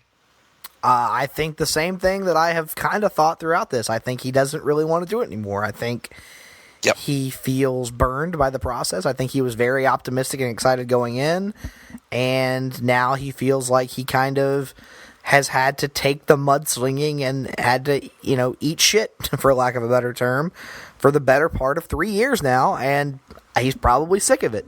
And I don't blame him for being sick of it. It would be one thing if he had to deal with constant fanboy criticism, and the result was a film or series of films that made the entire process and journey worth it.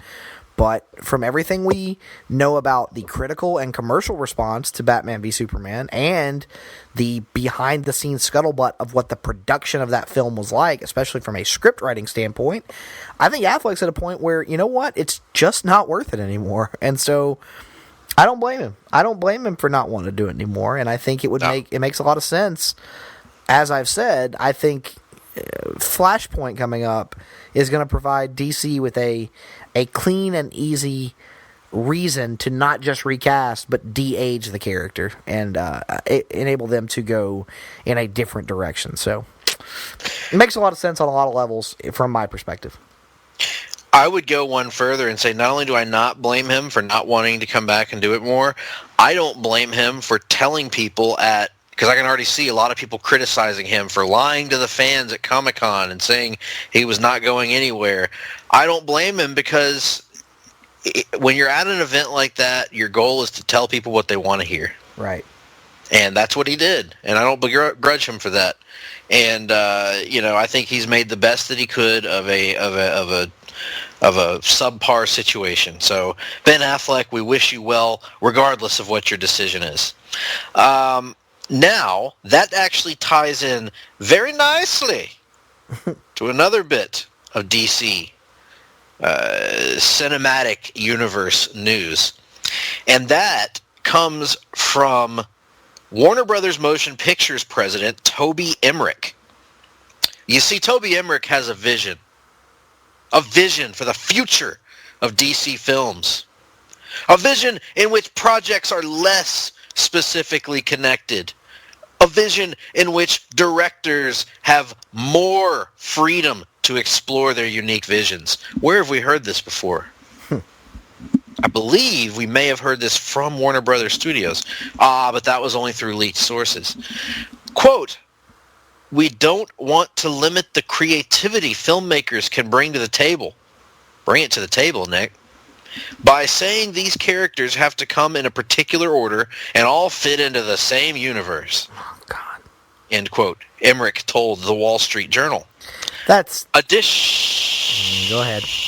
Additionally, with only Aquaman scheduled for theatrical release next year, 2018 is viewed by Warner Brothers as a, quote, reset year, end quote, according to your favorite, mine, and Russell's, the anonymous source.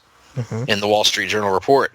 Coupled with news that Flashpoint, based on the comic book event that led New 52 reboot, is close to landing a director, the idea that WB could be completely reconfiguring their universe carries some implications as to exactly what the word reset could mean. So Nick,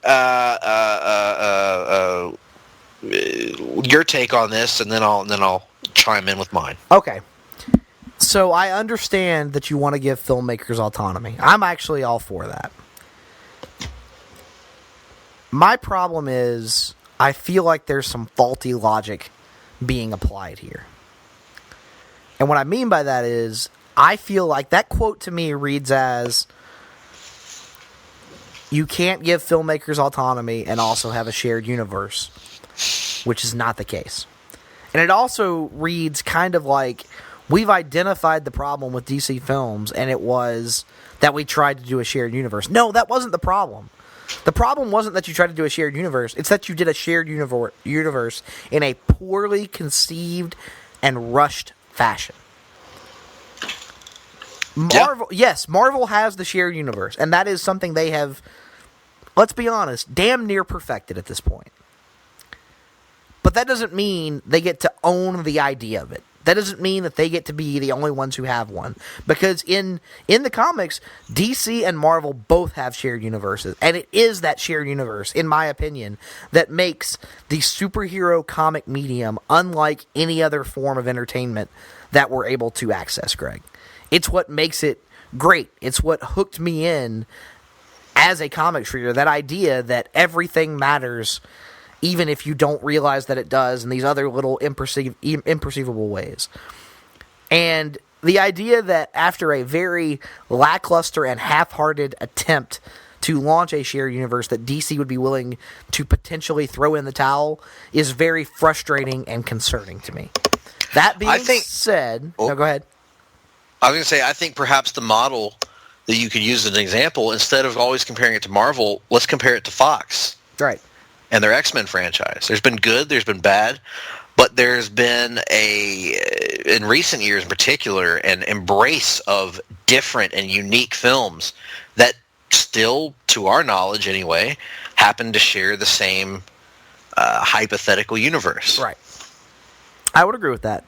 That being said, I still think there is going to be a place in DC film for something of a shared universe. I think they are going to want to cast a new Batman and inevitably cross that Batman over with Gal Gadot's Wonder Woman. And I still maintain, as I said several months ago on this podcast, I think that Flashpoint, there is a reason that title was changed from Flash to Flashpoint, and why it is, from what we understand, being pushed along in the development process is I think they are going to use it as something of a soft reboot. I still believe that. I don't know what exactly that's going to look like, or how it's going to play to audiences, or how well it's going to work, but I would imagine that perhaps the films that come out between now and Flashpoint's release will kind of all just stand alone, and then DC will use Flashpoint to put those pieces in the places they want them. Which is to say, I would not be surprised if literally everything about the DC universe outside of Gal Gadot's Wonder Woman, Jason Momoa's Aquaman, and unfortunately Ezra Miller's Flash wind up changing between now and Flashpoint. I think when Flashpoint is all said and done, it's going to be a drastically different DC EU than we currently have today. Kabah. I don't really know at this point, but I think I tend to agree that there's a chance there to use that as a soft reboot, and it wouldn't shock me to see them do that either. But then there's also the possibility, what if Justice League comes out and kills it?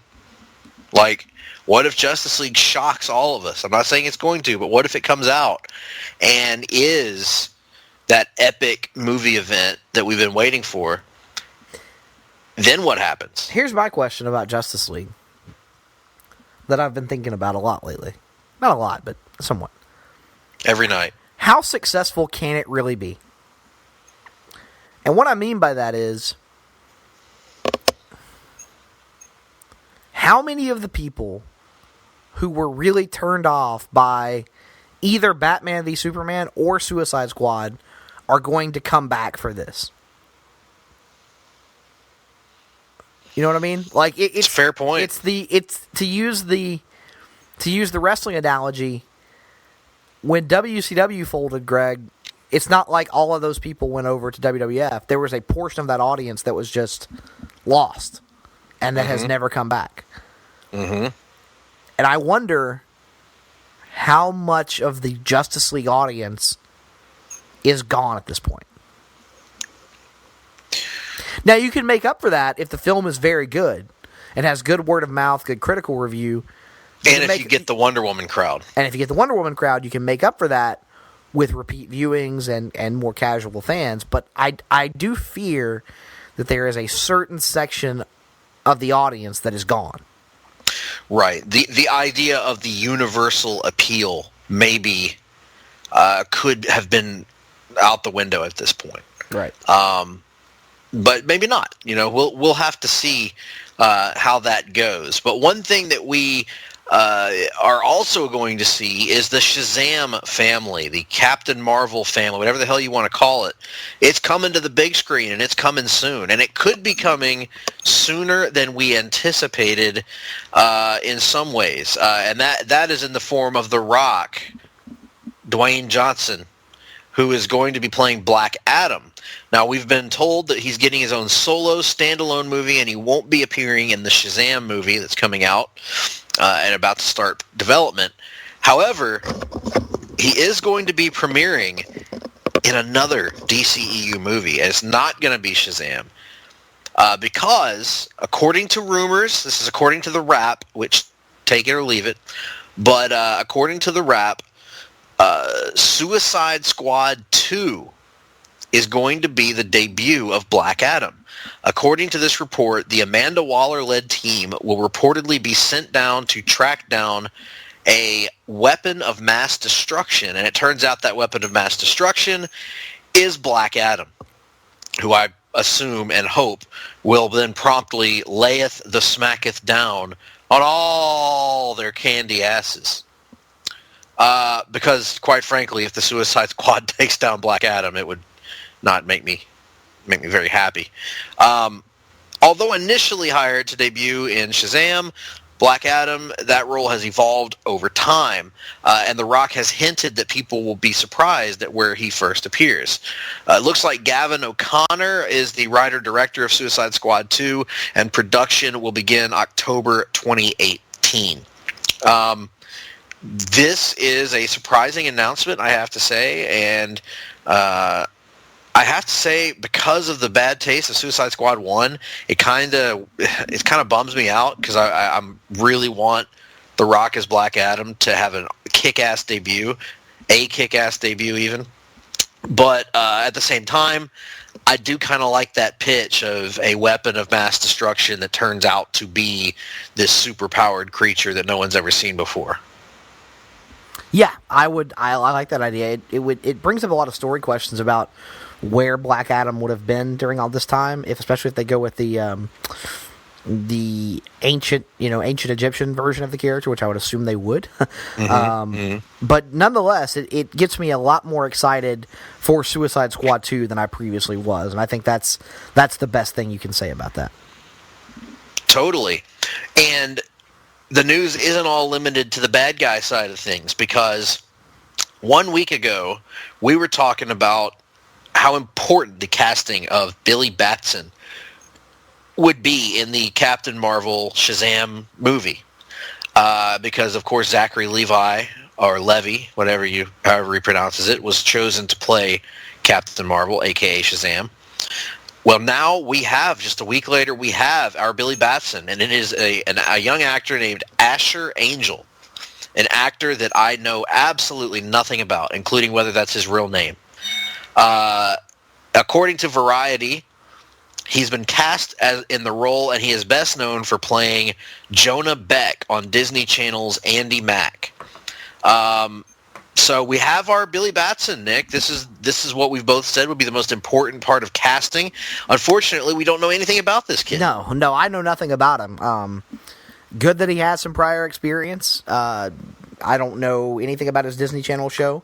And I think what we meant more so than, I mean, casting was obviously is very important to this, but I guess really it's going to be the performance more so than anything. It's going to have to be a casting decision that we evaluate after the fact. We can't really say with any certainty how this is going to go. But make no mistake, I stand by the statement that this kid and his performance has to carry this movie.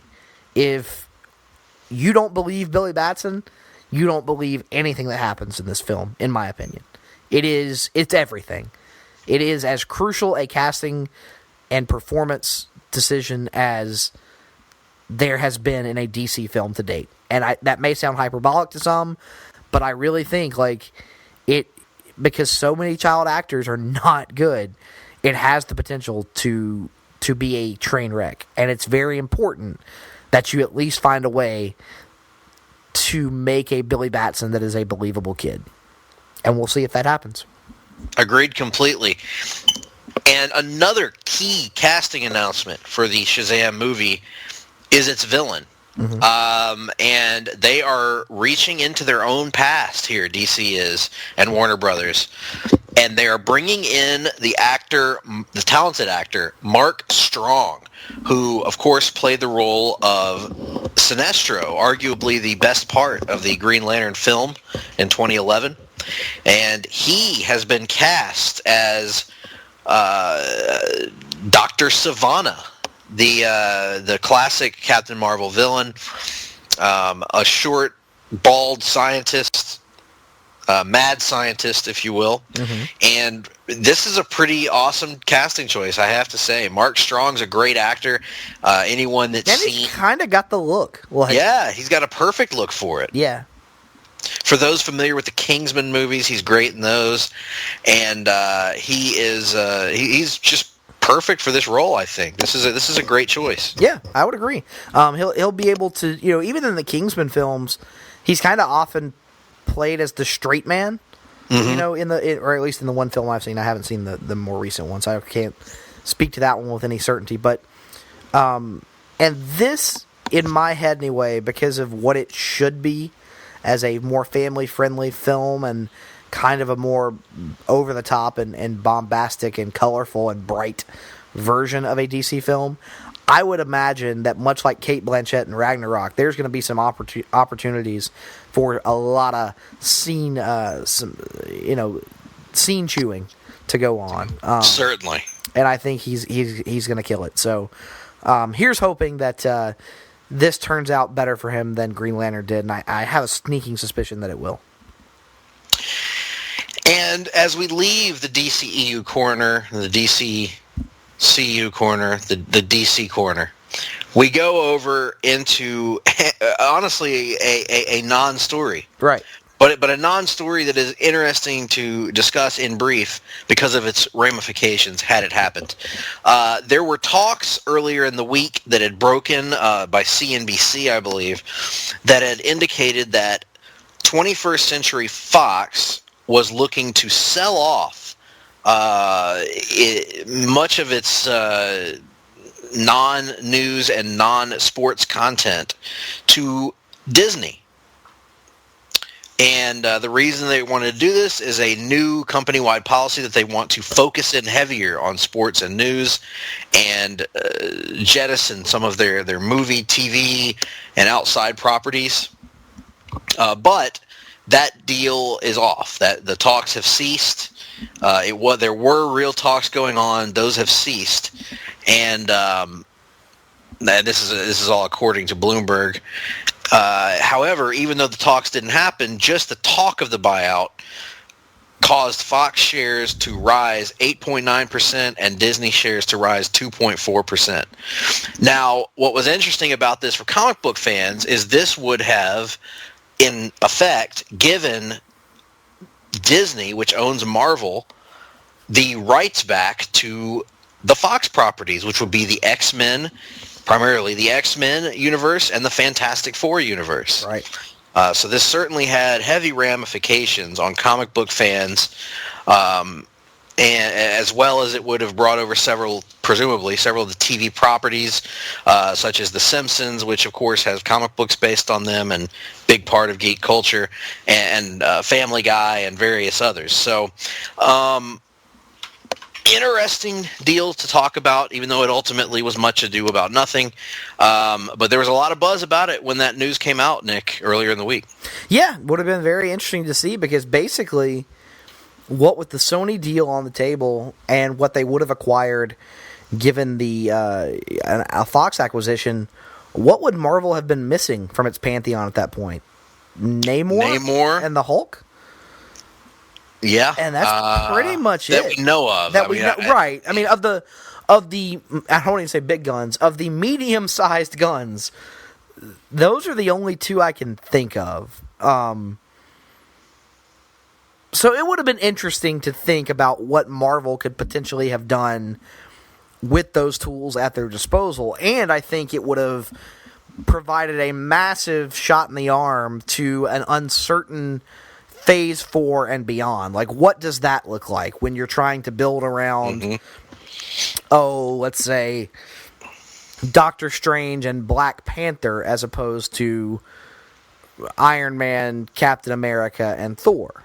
Not to say that the same thing that happened to those characters won't wind up happening to characters like Black Panther and Doctor Strange. I mean, 15 years ago, Captain America, Iron Man, and Thor were B and C list characters, and now they're not. They're undoubtedly A list, and I think Marvel is going to seek to replicate that going into Phase 4. But if you're able to say, well, we've got these guys, but we've also got the X-Men and the Fantastic Four and those big guns, I think it would have provided this whole new level of interest in the MCU post Infinity War. But on the other hand, there was a part of me that was bummed out about this, and the reason for that is because I posed to you a question.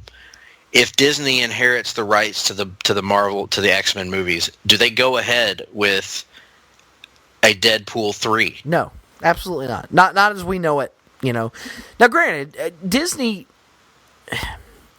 is a very large corporation, and so they have, I don't remember what the studio is, but they have studios, Miramax, arms and branches that release, well, I don't know what the situation with Miramax is at the moment, anyway, I think there is a possibility it could have still happened, but I would think it wouldn't, would be my answer to that. And so, yeah, I certainly understand what you're saying about this is going to, having Fox maintain the X-Men film rights undoubtedly provides more opportunities for unique and different X-Men films to be made. I get that. But there's still a part of me that would love to see the X-Men and the Avengers on the screen at the same time. I can't turn that want off. It's just right. It's almost like I wish that they could just work.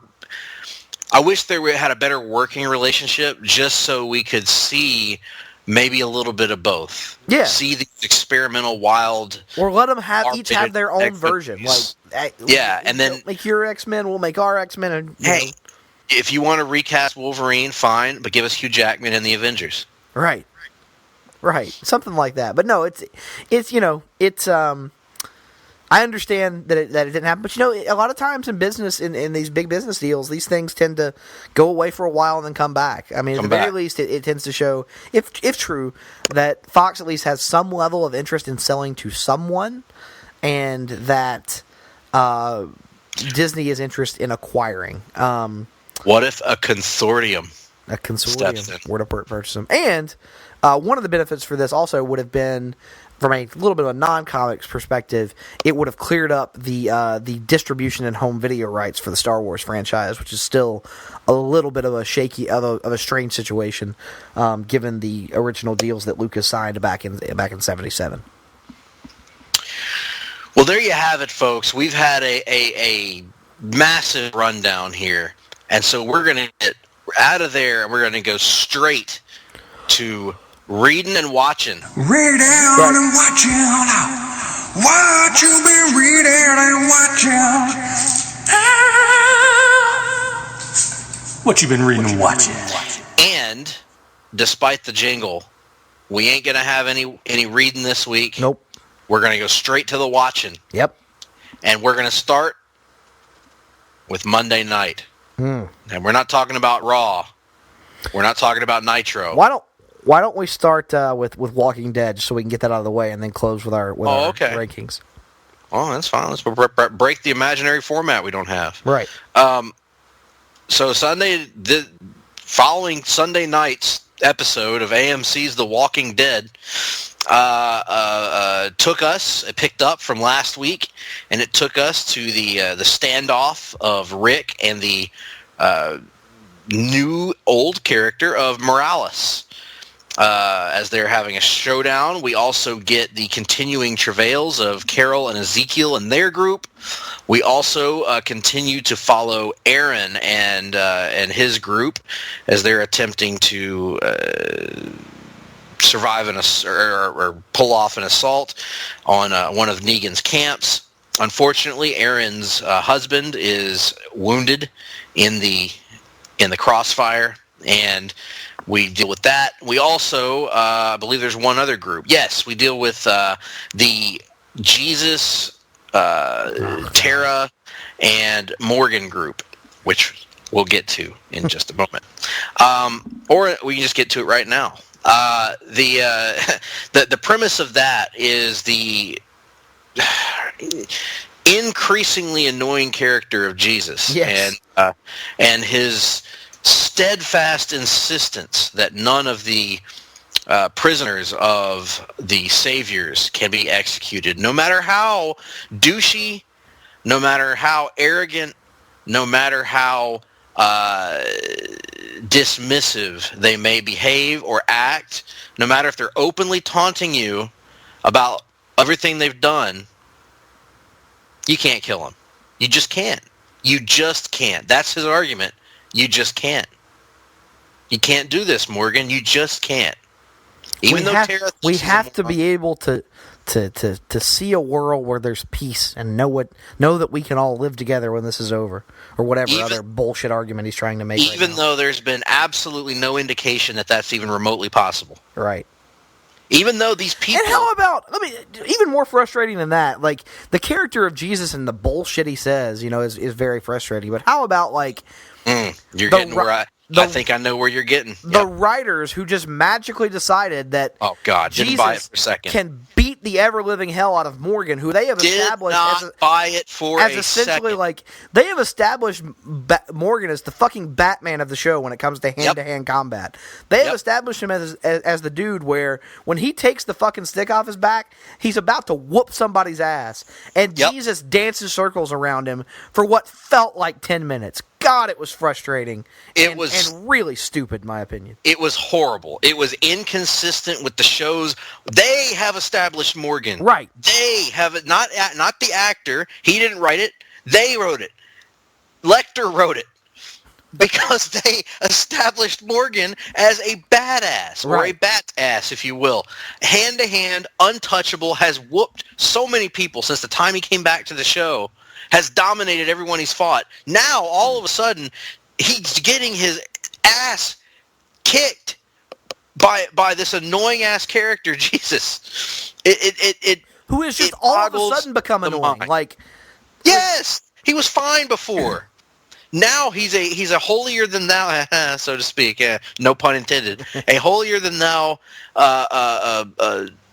Completely idiotic, apparently martial arts, not we knew he knew martial arts, but to a degree that he could just beat the ever-loving hell out of the baddest ass badass on the show, and Morgan, who we were just raving about last week. This between us right here, this is the fray. No, this right here is the one part of this episode that I did not enjoy. Did not like it at all. But unfortunately, it was a third of the episode. Yes. And it didn't work. I didn't buy it, Nick. I never bought for a freaking second, A, that Jesus would win that fight, B, that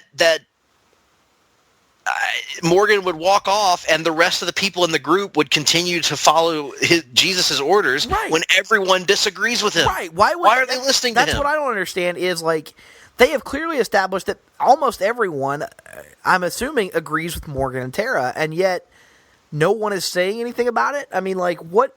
It's the equivalent of Dale we've talked about in season 1 or season 2 when he has the vote and everybody votes against him and he just goes, how could you do it? And he goes outside and he mopes. But in this case, he goes outside and mopes and everyone follows him and does what he wants them to do. Yes, takes dozens of saviors back to the hilltop, which is inevitably it's going to blow up in his face. It has to, right? Stupid. Yes, absolutely it's going to. And then we're going to have to deal with episodes of Jesus brooding and blaming himself, and then somebody's going to come up to him, probably Maggie, and say, it wasn't your fault. You didn't know. You tried to do the right thing. And it's not going to be good. Your Maggie is certainly in a unique situation. It's going to be you're trying to do the right thing. You think you live inside your own heart. Oh, God damn it. Yeah, that boy, he calls himself Jesus. Bible don't approve of that, but I reckon he's all right. He kicked my ass. Carl Childers also wouldn't approve of old Aaron and whatever his name is. Which was what I thought was one of the strongest parts of the show, by the way. I thought Ross Marquand, yeah. That's the actor's name. What are the characters' names? Aaron and Eric? Eric, I think. Aaron and Eric? Sure. That's weird, though. That would be weird, though, if their names were Aaron and Eric, wouldn't it? Walking Dead. I'm not, in no way am I Googling right now. What I'm doing is I'm just sounding it out in my head. Now, is it Aaron or is it Aaron? Aaron. Aaron? What's his last name? I got another character's last name to pull a great Mean Gene. Hold on. They don't even list his last name on the Wikipedia. Come on. Aaron and Eric. It is. Aaron and Eric. Aaron and Eric. Aaron and Eric, you sirs are pieces of garbage. Garbage. But they're not, is the thing. Ross Marquand. They're good guys. He was. Yeah, he did a great job. I could take or leave the guy that plays Eric. Yeah, he's all right. He's all right. He's fine. But Ross Marquand did a phenomenal job in this episode. Agreed. Of playing Aaron. And I think you and I have talked. I've been critical of the Aaron character in the past, or the Aaron character, because it felt like he had no purpose. It felt like he was just a background character that didn't really have much of a discernible personality. And here, I feel like for the first time, we really get to see, to sink our teeth into this character a little bit. And it was really some heartbreaking stuff there. Yeah, I agree completely. It was the rare bit of meat on the bone for that character. He gets to actually sink his teeth into and do something meaningful, and I thought it was really good. And, it's an example of, in a storyline called All Out War, there have to be casualties, and there have to be, emotional consequences, and this was a good opportunity to show us how the war is affecting a character that isn't necessarily one of the main, 6 or 7 that we spend most of our time with. So, I enjoyed that aspect of it. And go ahead. No, you. Oh, I was going to transition and say we also get a look at the incredibly entertaining Kang Ezekiel, who continues to be one of the best parts of the show. Yes, that's what I was about to say. That the Aaron and Eric part I enjoyed fairly well. I was not a huge fan of the Jesus, Morgan, Tara bits, but the other 2 parts of the show, the episode, I thought were very effective. Of course, everything that has King Ezekiel in it is instantly better. This is a character who is just a breath of fresh air to the show pretty much every time he speaks or does anything, and I am 100% on board with this and really enjoyed all of his scenes in this one. Agreed. And that takes us to the, I guess, the main scene, the crux of the show, and that is Rick's showdown with Morales. Morales, who I had forgotten the name of and had to Google to be reminded of who he was. At first, I thought he was one of the old Latino people who was running the nursing home in Atlanta. And then I had to go back and remember, oh, wait, he's just that guy who just drove away. That was like near the beginning of the show. And as we find out here, he drove away and his family died. Yes. As a result of him driving away. And he's gone in a different direction of Rick, and he was truly saved by the Saviors, or at least that's the way he tells it. And his speech seems to have some effect on Rick. He monologues and he soliloquizes, and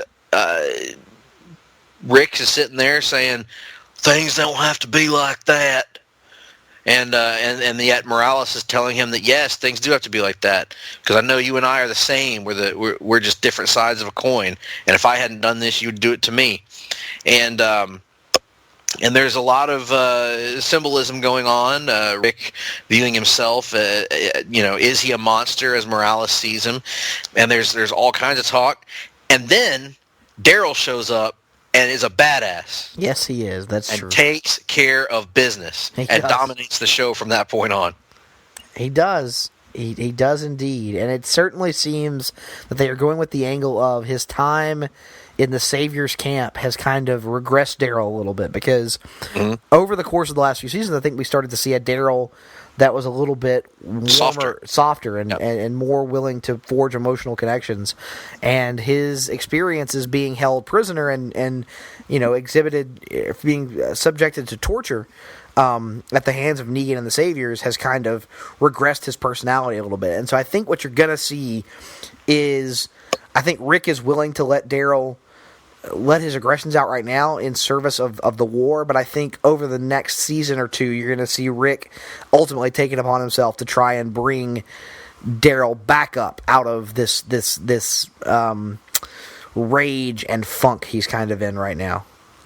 Yeah, I think if I had an issue with all of this stuff, I feel like I was supposed to be disturbed by Daryl's actions, and instead I found myself applauding and thinking that's the way that everyone else should be acting on the show right now. I applauded his actions with Morales. His action at the end of the episode with killing the guy they had struck the deal with kind of was a little more true. I got it, but I think that got across better, like Rick's shock and unease with what had happened, in my opinion. Yeah.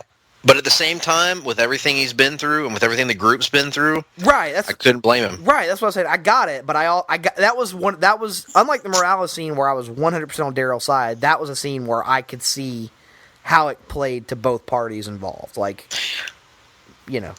Also, I think Daryl spoke for the entire viewing audience when Rick said, "Do you know who that was?" He goes, "I know exactly who it was. Don't matter a bit." And it didn't. And it didn't. So overall, your thoughts on the episode, Nick? I liked it. I didn't love it, but overall I liked it. Put it that way.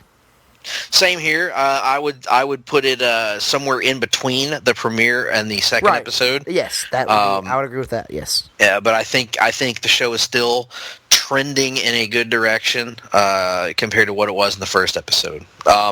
So let's move on to another good week of DC CW television shows, and let's kick it off on Monday with Supergal. Mm-hmm. And an episode that's revisiting, as Supergirl often does, it tends to dip into the Superman history of comic book stories. And one of those kind of tried and true Superman stories that's been done many times by many writers over the years is that concept of a cult that worships the Man of Steel, or the Girl of Steel in this situation, as a gift from the heavens, as a Kryptonian angel of sorts that's fallen to Earth. And we get that idea here, and we get a shot of a man who will be the villain of the episode of sorts, who is saved on the airplane in the very first episode of Supergirl. Mm-hmm. And this is something we don't see a lot on Supergirl, is direct shots and references to season 1. I don't know if that's intentional or not, but we haven't really seen a lot of flashbacks and a lot of, at least a lot of flashbacks to things that actually happened on the show. So we see that, and it kind of creates a philosophy. This man was at the end of his rope. His wife had been cheating on him. His family was ruined. And then he looks out and he sees what he thinks is an angel, a miracle, and creates this cult of worshipers that worship Ra, the Kryptonian god, and worship Supergirl as sort of the deity figure that falls to Earth and is the focus of all of their prayers. And it devolves, of course, and it creates a situation where Kara, of course, has to stop this. But what the episode does is it focuses, as these great comic book stories do, on these concepts of religious fanaticism and cultism versus faith and belief, and kind of the often thin lines between these, and how you balance those, and it does so. I feel like the episode did it in a not heavy-handed way. I thought they approached the concept pretty admirably with taking. It's not an anti-religion episode by any means. It's actually, and in fact, there's a rather pro spirituality scene at the end. But it also looks at the dangers of extremism and does it in a way that enhances Kara's character and shows what makes her such a great person, such a great character, a great hero, and exposes also some of her own vulnerabilities and her weaknesses and her fears. And all of this is happening with the backdrop of the continuing drama in the Alex and Maggie relationship, where they're having more and more issues with Maggie's desire to have kids, which is an angle we've kind of been critical of because it came out of left field, and I think that's a valid criticism. But I would argue this is the first episode where it actually worked for me. I can see that. It's still... At least from the standpoint of being able to understand Alex a little bit better. Sure, the concept. They finally gave her some emotion to it, rather than just, agreed. I've always wanted to be a mother. Like, that closing scene with her, or not closing scene, but her big scene with Kara near the end of the episode where she runs out of the assembly or whatever, that was a really well done scene. And for the first time, it made you kind of really understand why the character would be anguished about this. Alex's best scene in a long time, in fact, in my opinion. And it was really emotional. It was really impactful. Tugged at the heartstrings, and wasn't. My issues are more with the concept that this came out of left field and was never brought up before. But that's unrelated to the episode. Within the episode, I agree, it was well done, very well done. And even above all that, we get, as we talk about with William on Arrow when he's on there, we've gotten a new element to the show that every time, I believe her name is Samantha and her daughter Ruby appear on the screen, it's captivating. It's a new element of the show that is different from anything we've seen before. And I continue to be impressed by how they use Ruby, and especially impressed by the actress, and I don't know, that is playing Samantha, a.k.a. Rain, as she will one day be known, to the point where I'm actually find myself getting upset the more and more I think about her becoming a villain. You know what I mean, Nick? Yeah, because they've almost done too good a job of making me like her. Right. They've done a great job, and so they gotta find a way to make it believable when she does turn. But I would agree, she has provided a big boost to the show. And to this point, I think through, 4 or 5 episodes now, unquestionably, I think the strongest start to any season of Supergirl yet to date. Yeah, the overarching story, as I whistle my S, seems more interesting here than it has at times. And I don't know that I would agree that the strongest start. I'd have to go back and rewatch last season. Certainly stronger than season 1 start. And no snapper car to be found. None. Still.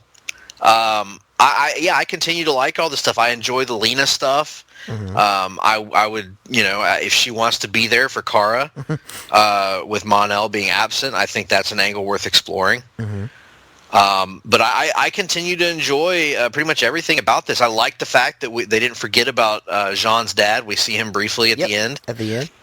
And I don't know. I just continue to love this. And I think after what I thought was somewhat of a rocky first episode, they've really reminded me quickly, not a rocky first episode, but it was okay, but they've really reminded me quickly why Kara is such a beloved character, because there are a few episodes there where, she wasn't really acting like Kara, and I think that's understandable given the circumstances, the story they're telling, but slowly but surely we're seeing Kara be Kara again, and it's really great, especially the last 2 episodes. Mm-hmm. Yeah, so overall, enjoyed the episode, as did you. Yes. So on Tuesday night, we kicked things off with a brand new episode of The Flash. Mm-hmm. And this episode, Nick, if you could kind of explain what happened on it, I'm currently drawing a blank in my brain. I'm having a brain fart. This episode gave us our first look at the CW-verse version of... Ah, yes! Go ahead. Of Ralph Dibny, also known as the Elongated Man, for those of you who are longtime DC Comics fans. So this was our first glimpse at their take on Ralph Dibny, and I got to say, I enjoyed the hell out of this one. Yep, me too. This was the best episode of the season so far, and I've enjoyed the prior episodes, but this was on a different level. The actor they've chosen to play Ralph Dibny, first of all, looks like a spitting image of a young Jim Carrey, and plays Ralph like a slightly less slapstick version of Ace Ventura. Mm-hmm. And I love it. It works huge for me. We see this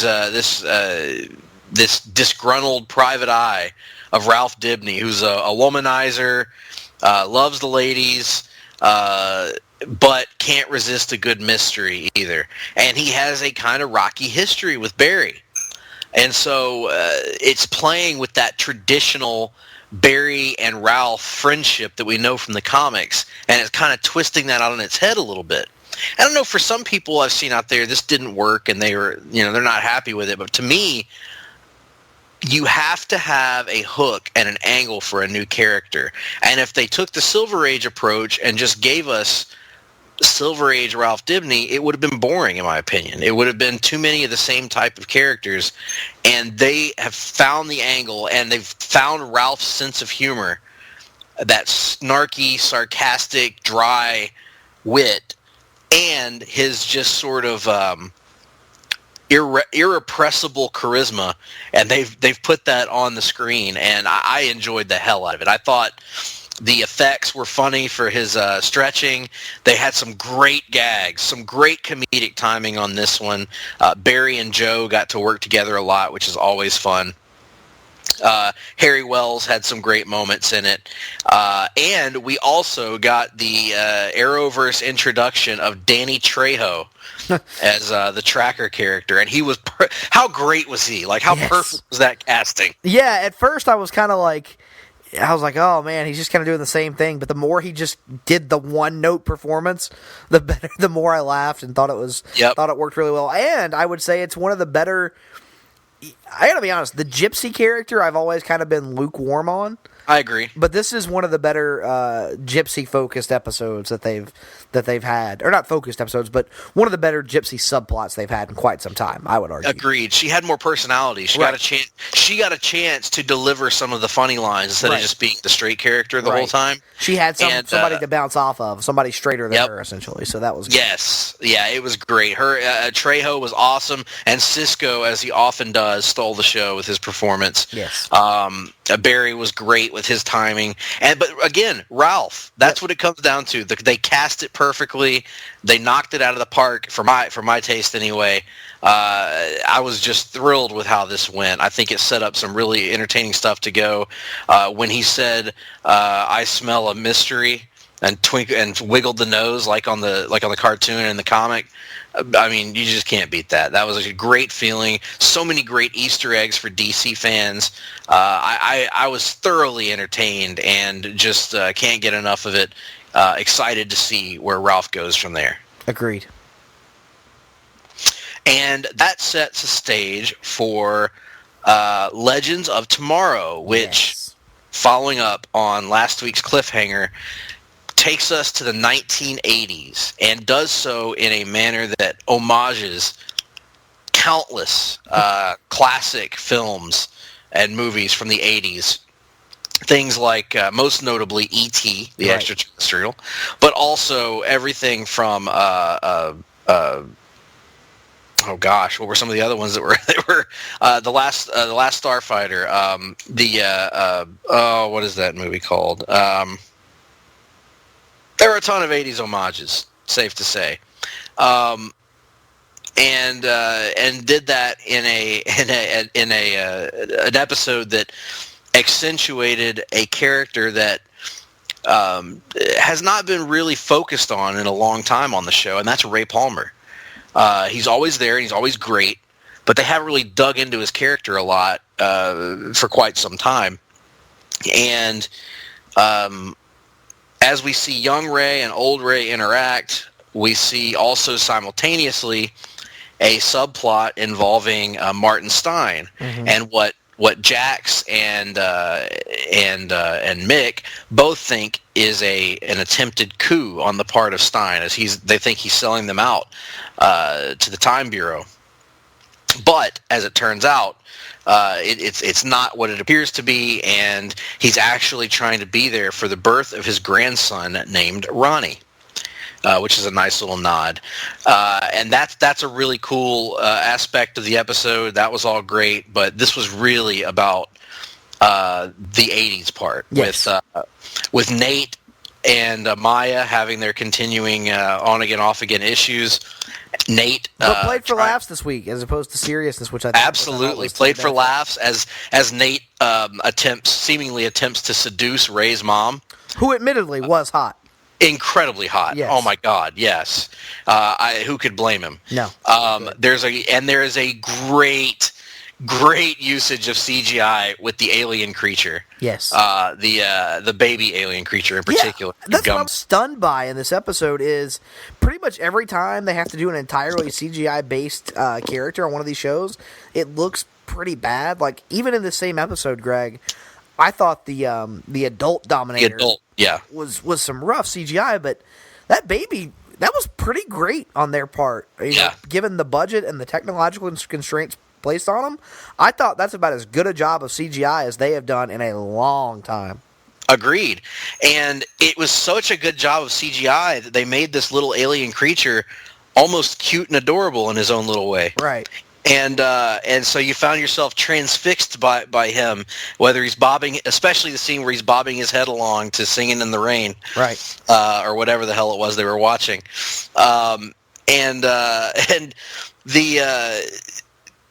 this episode just worked on every level for me, on so many levels that I wasn't even expecting, because I was not expecting a performance like that out of the kid that plays young Ray. Mm-hmm. We talked earlier, Nick, about how a lot of times child actors are not good, but I think we might be seeing a new generation come up of great child actors, because I've not seen Stranger Things, but I've heard good things about all of them. That's and right. I know the cast of the movie It has been getting a lot of praise. That's wholesome. But this kid, and of course Logan as well, Daphne Keane. Right. This kid, though, that played young Ray, for a TV show, I was not expecting a child actor to be able to put on that subtle and that believable of a performance. And for me, this episode, I was expecting to enjoy and laugh at this like I do all the time, and I did. But I wasn't expecting this to get to me emotionally the way it did. The performances of the child and of Brandon Routh. Brandon Routh was... I think particularly of the scene where he is talking to the younger version of himself and basically you can see the pain in his face as he's basically telling him to give up on his imagination and his dreams, and that, all of these things, Ray has to see that the way that he imagined his childhood is not the way it actually was, that what he thought were his friends were actually just bullies, that his mom, who he thought supported all of his crazy ideas, actually thought he needed to get out more and make friends, and thought he was abnormal in some way. And I thought it was just incredibly effective, heartbreaking at times, especially the pain on the kid's face when nobody is helping him out, and then even the new addition to the cast. Yeah. She stepped it up and gave a tremendous performance. Help me out with that character's name again. I'm having trouble. I know Zara? Zara, yeah, Zari. Zari, that's it, Zari. Zari, yeah. And she steps in and gives a great performance and really comes through for young Ray as the one person that is there for him and the one person that supports him. Right. And has an unexpected bond with him. And it was just, I can't really formulate my thoughts on it, Nick, because it affected me in a way that I don't think, emotionally, that I don't think any episode of Legends has ever affected me. And it's definitely joined the ranks of my favorite episodes of the show. And I just, I guess because I can relate to being that little boy that's kind of in your own world and nobody else really gets you or likes you, but you kind of like you. And so it's, I don't know. I really, really dug this one.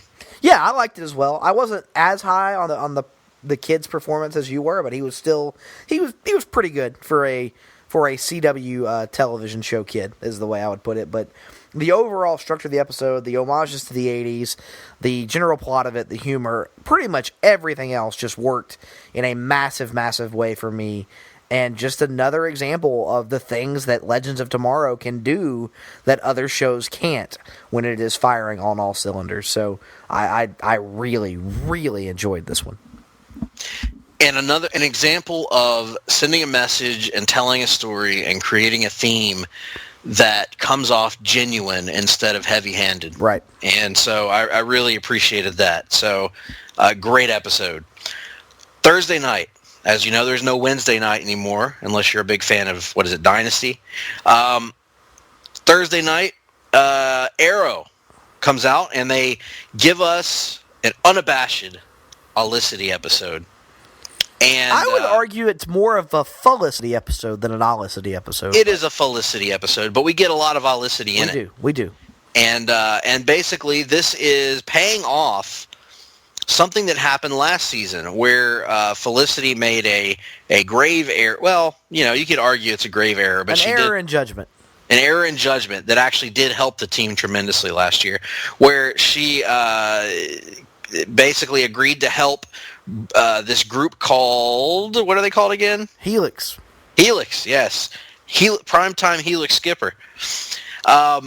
Helix break out Caden James, who's this controversial hacker who's been imprisoned by Argus, who's the leader. He's the leader of this Helix rogue hacker group, and she helps break him out, even though she's been warned by Oliver and others of how dangerous he is. And now the hens are coming home to roost as Felicity's old friend, Alana. It's been the longest time since I've seen this. I watched Arrow first before all the other episodes. But Alana, or no, I didn't. I'm sorry. I don't know why I'm having trouble remembering. But yeah, Alana comes back and asks Felicity for her help. Now, Felicity is none too pleased about this, but Alana explains that Caden James has gone off the deep end and is planning on something that will threaten the entire world. And kill that, 300 million people. Exactly.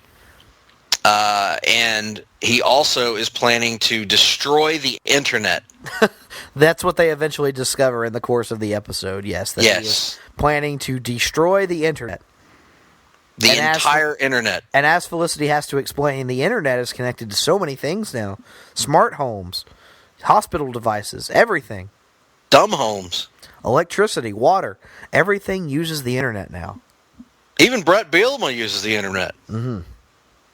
And yes, the internet. The internet. And as you know, Nick, the internet is stored in one building. In Starling City, no less. That is accessible, and Star City as well. That is accessible by only 3 people having a handprint in the same device. Right. So, the plot of this one was kind of goofy as hell, was it not? Just the most ludicrous plot imaginable. I mean, for a show that has kind of prided itself on taking itself back to its street level roots, this one was one of the more like, yeah, okay, like roll your eyes type concepts that it's tackled since the Damien Dark season, I would argue. Yes. Sometimes I think the stakes can get too big for Arrow. And especially when those stakes are inherently ridiculous. Right. Like destroying the entire internet. Yeah. But the entire internet is located in one warehouse and not backed up anywhere because we don't believe in, basic data security principles.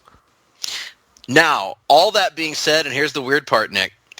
Despite the ludicrous nature of this plot, it didn't really bother me because the plot bothered me, but it didn't keep me from enjoying the episode as a whole because the character interactions were phenomenal. Right, you got all the Olicity stuff was great, but then also there were a couple little moments.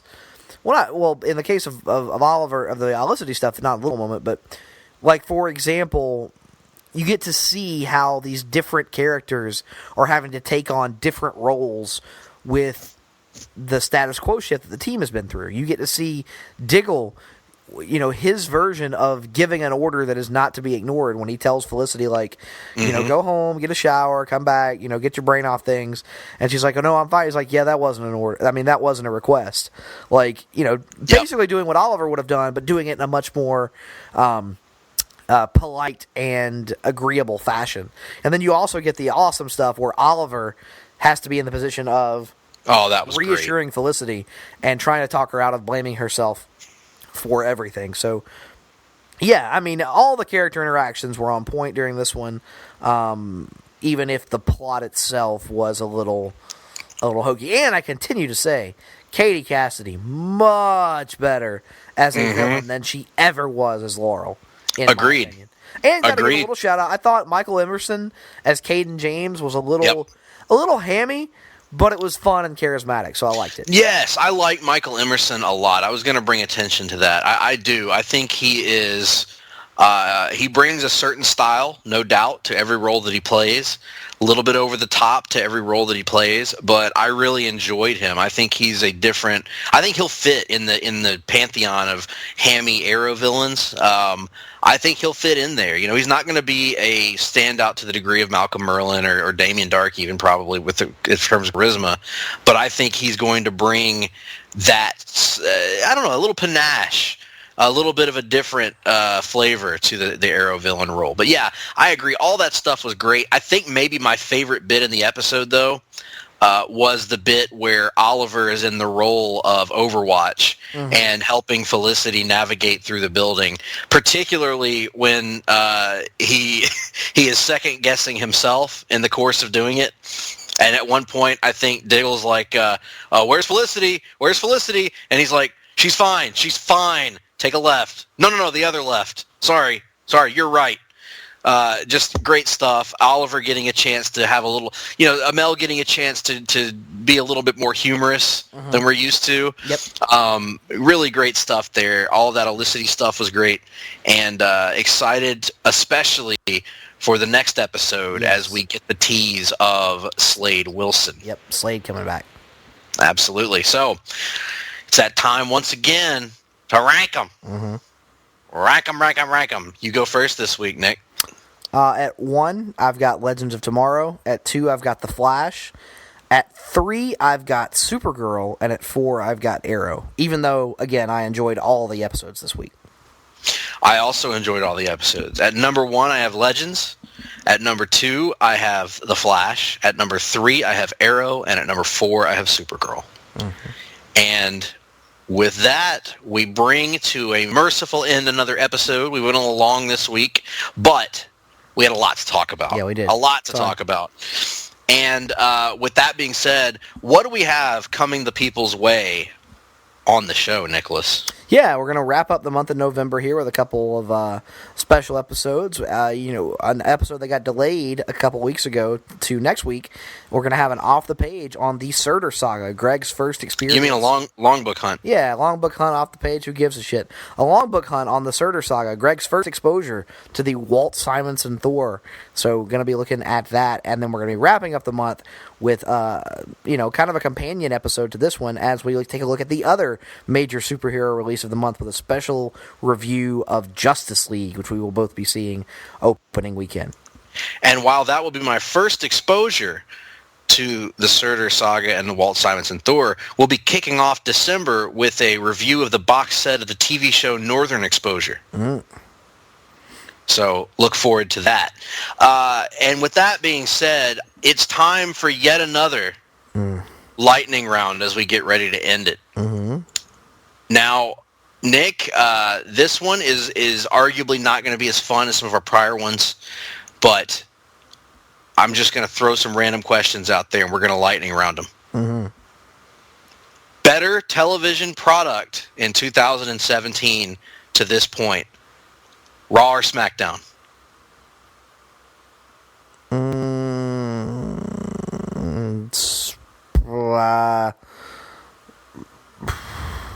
Raw. I actually have to agree. I think the second half of the year has helped it. Yeah, and I think SmackDown has lost a lot of its momentum, and you kind of go, it's still good, but it is not hitting those highs it was last year, in my opinion. Agreed. This week it was a little bit better, but right. maybe they'll turn things around. Okay, all right. We're gonna here's a good one because I just watched one of these the other day. Impromptu lightning round. Now you can't give it too much thought. Rocky movie tournament. We're going to just seed them based on the order of the film. Haven't we done this already? No. Well, yes. No. But, no, we did something different. We did something with the... we did a fight between the characters. This is totally different. Okay. This is about the movies themselves. Okay. We're going to start out, first round matchup. Rocky versus Creed. Rocky. Agreed. Rocky 2 versus Rocky Balboa. Balboa. I agree. Rocky 3 versus Rocky 4 versus Rocky 5 in a triple threat match. Rocky 3. All day, every day. God, I'm tempted to go 4. But I'm going to go 3. All right, now that leaves us... That's the correct answer. That leaves us with a triple threat finale of Rocky versus Rocky Balboa versus Rocky 3. Rocky 3. Always. Good God. Good always. God, man. Rocky. Always has been, always will be. Rocky easily. Rocky Come on, 3. not easily. They're all great, but... Greg? Your tanned... Greg? Balding... Greg? Colored glasses... Greg. Orange-colored glasses are blinding you again. The mountain of molten lust. Thunder lips in the flesh, baby. Plus, seeing the world through orange-colored glasses. Plus, Eye of the Tiger. Hearts on Fire. Hearts on Fire. I don't like you. I don't like these people. Maybe they don't like you either. I watched Rocky 4 the other day, and it is astounding how many punches the man takes. How many punches? That Clubber Lang fight where his strategy appears to be just stick your head out towards Clubber Lang and let him punch you directly in the face until he is tired seems to be an unsound strategy, in my opinion. At one point in Rocky 4, during the fight, at various points actually, Dolph Lundgren's Ivan Drago actually grabs Rocky by the throat with his left hand and beats him repeatedly with his steroid-ridden right hand. Oh God! It looks like the movie version of a Deontay Wilder. I was about to make that reference. Damn it! I was gonna say Rocky learning from the Stavern or however you killed pronounce that guy's man. name. He killed him right in the middle of the ring. Throw the damn towel! Good God. Throw the damn towel! He did the Glass Joe crumple where his body bent in unnatural fashion. His legs folded up behind of him like he was a contortionist. And he was the best part is Deontay is just standing there and not even having his guard up and just steps forward and just starts landing like Rocky movie style haymakers to the head. It looked like AJ Green throwing that punch at Did it not look staged in some way? Like it did until he fell in such a comic in a way that broke the physics of reality. Because it looked so different than you would normally see any major boxing event. And with one fighter not even taking it seriously and yet still beating the ever-living shit out of the other fighter.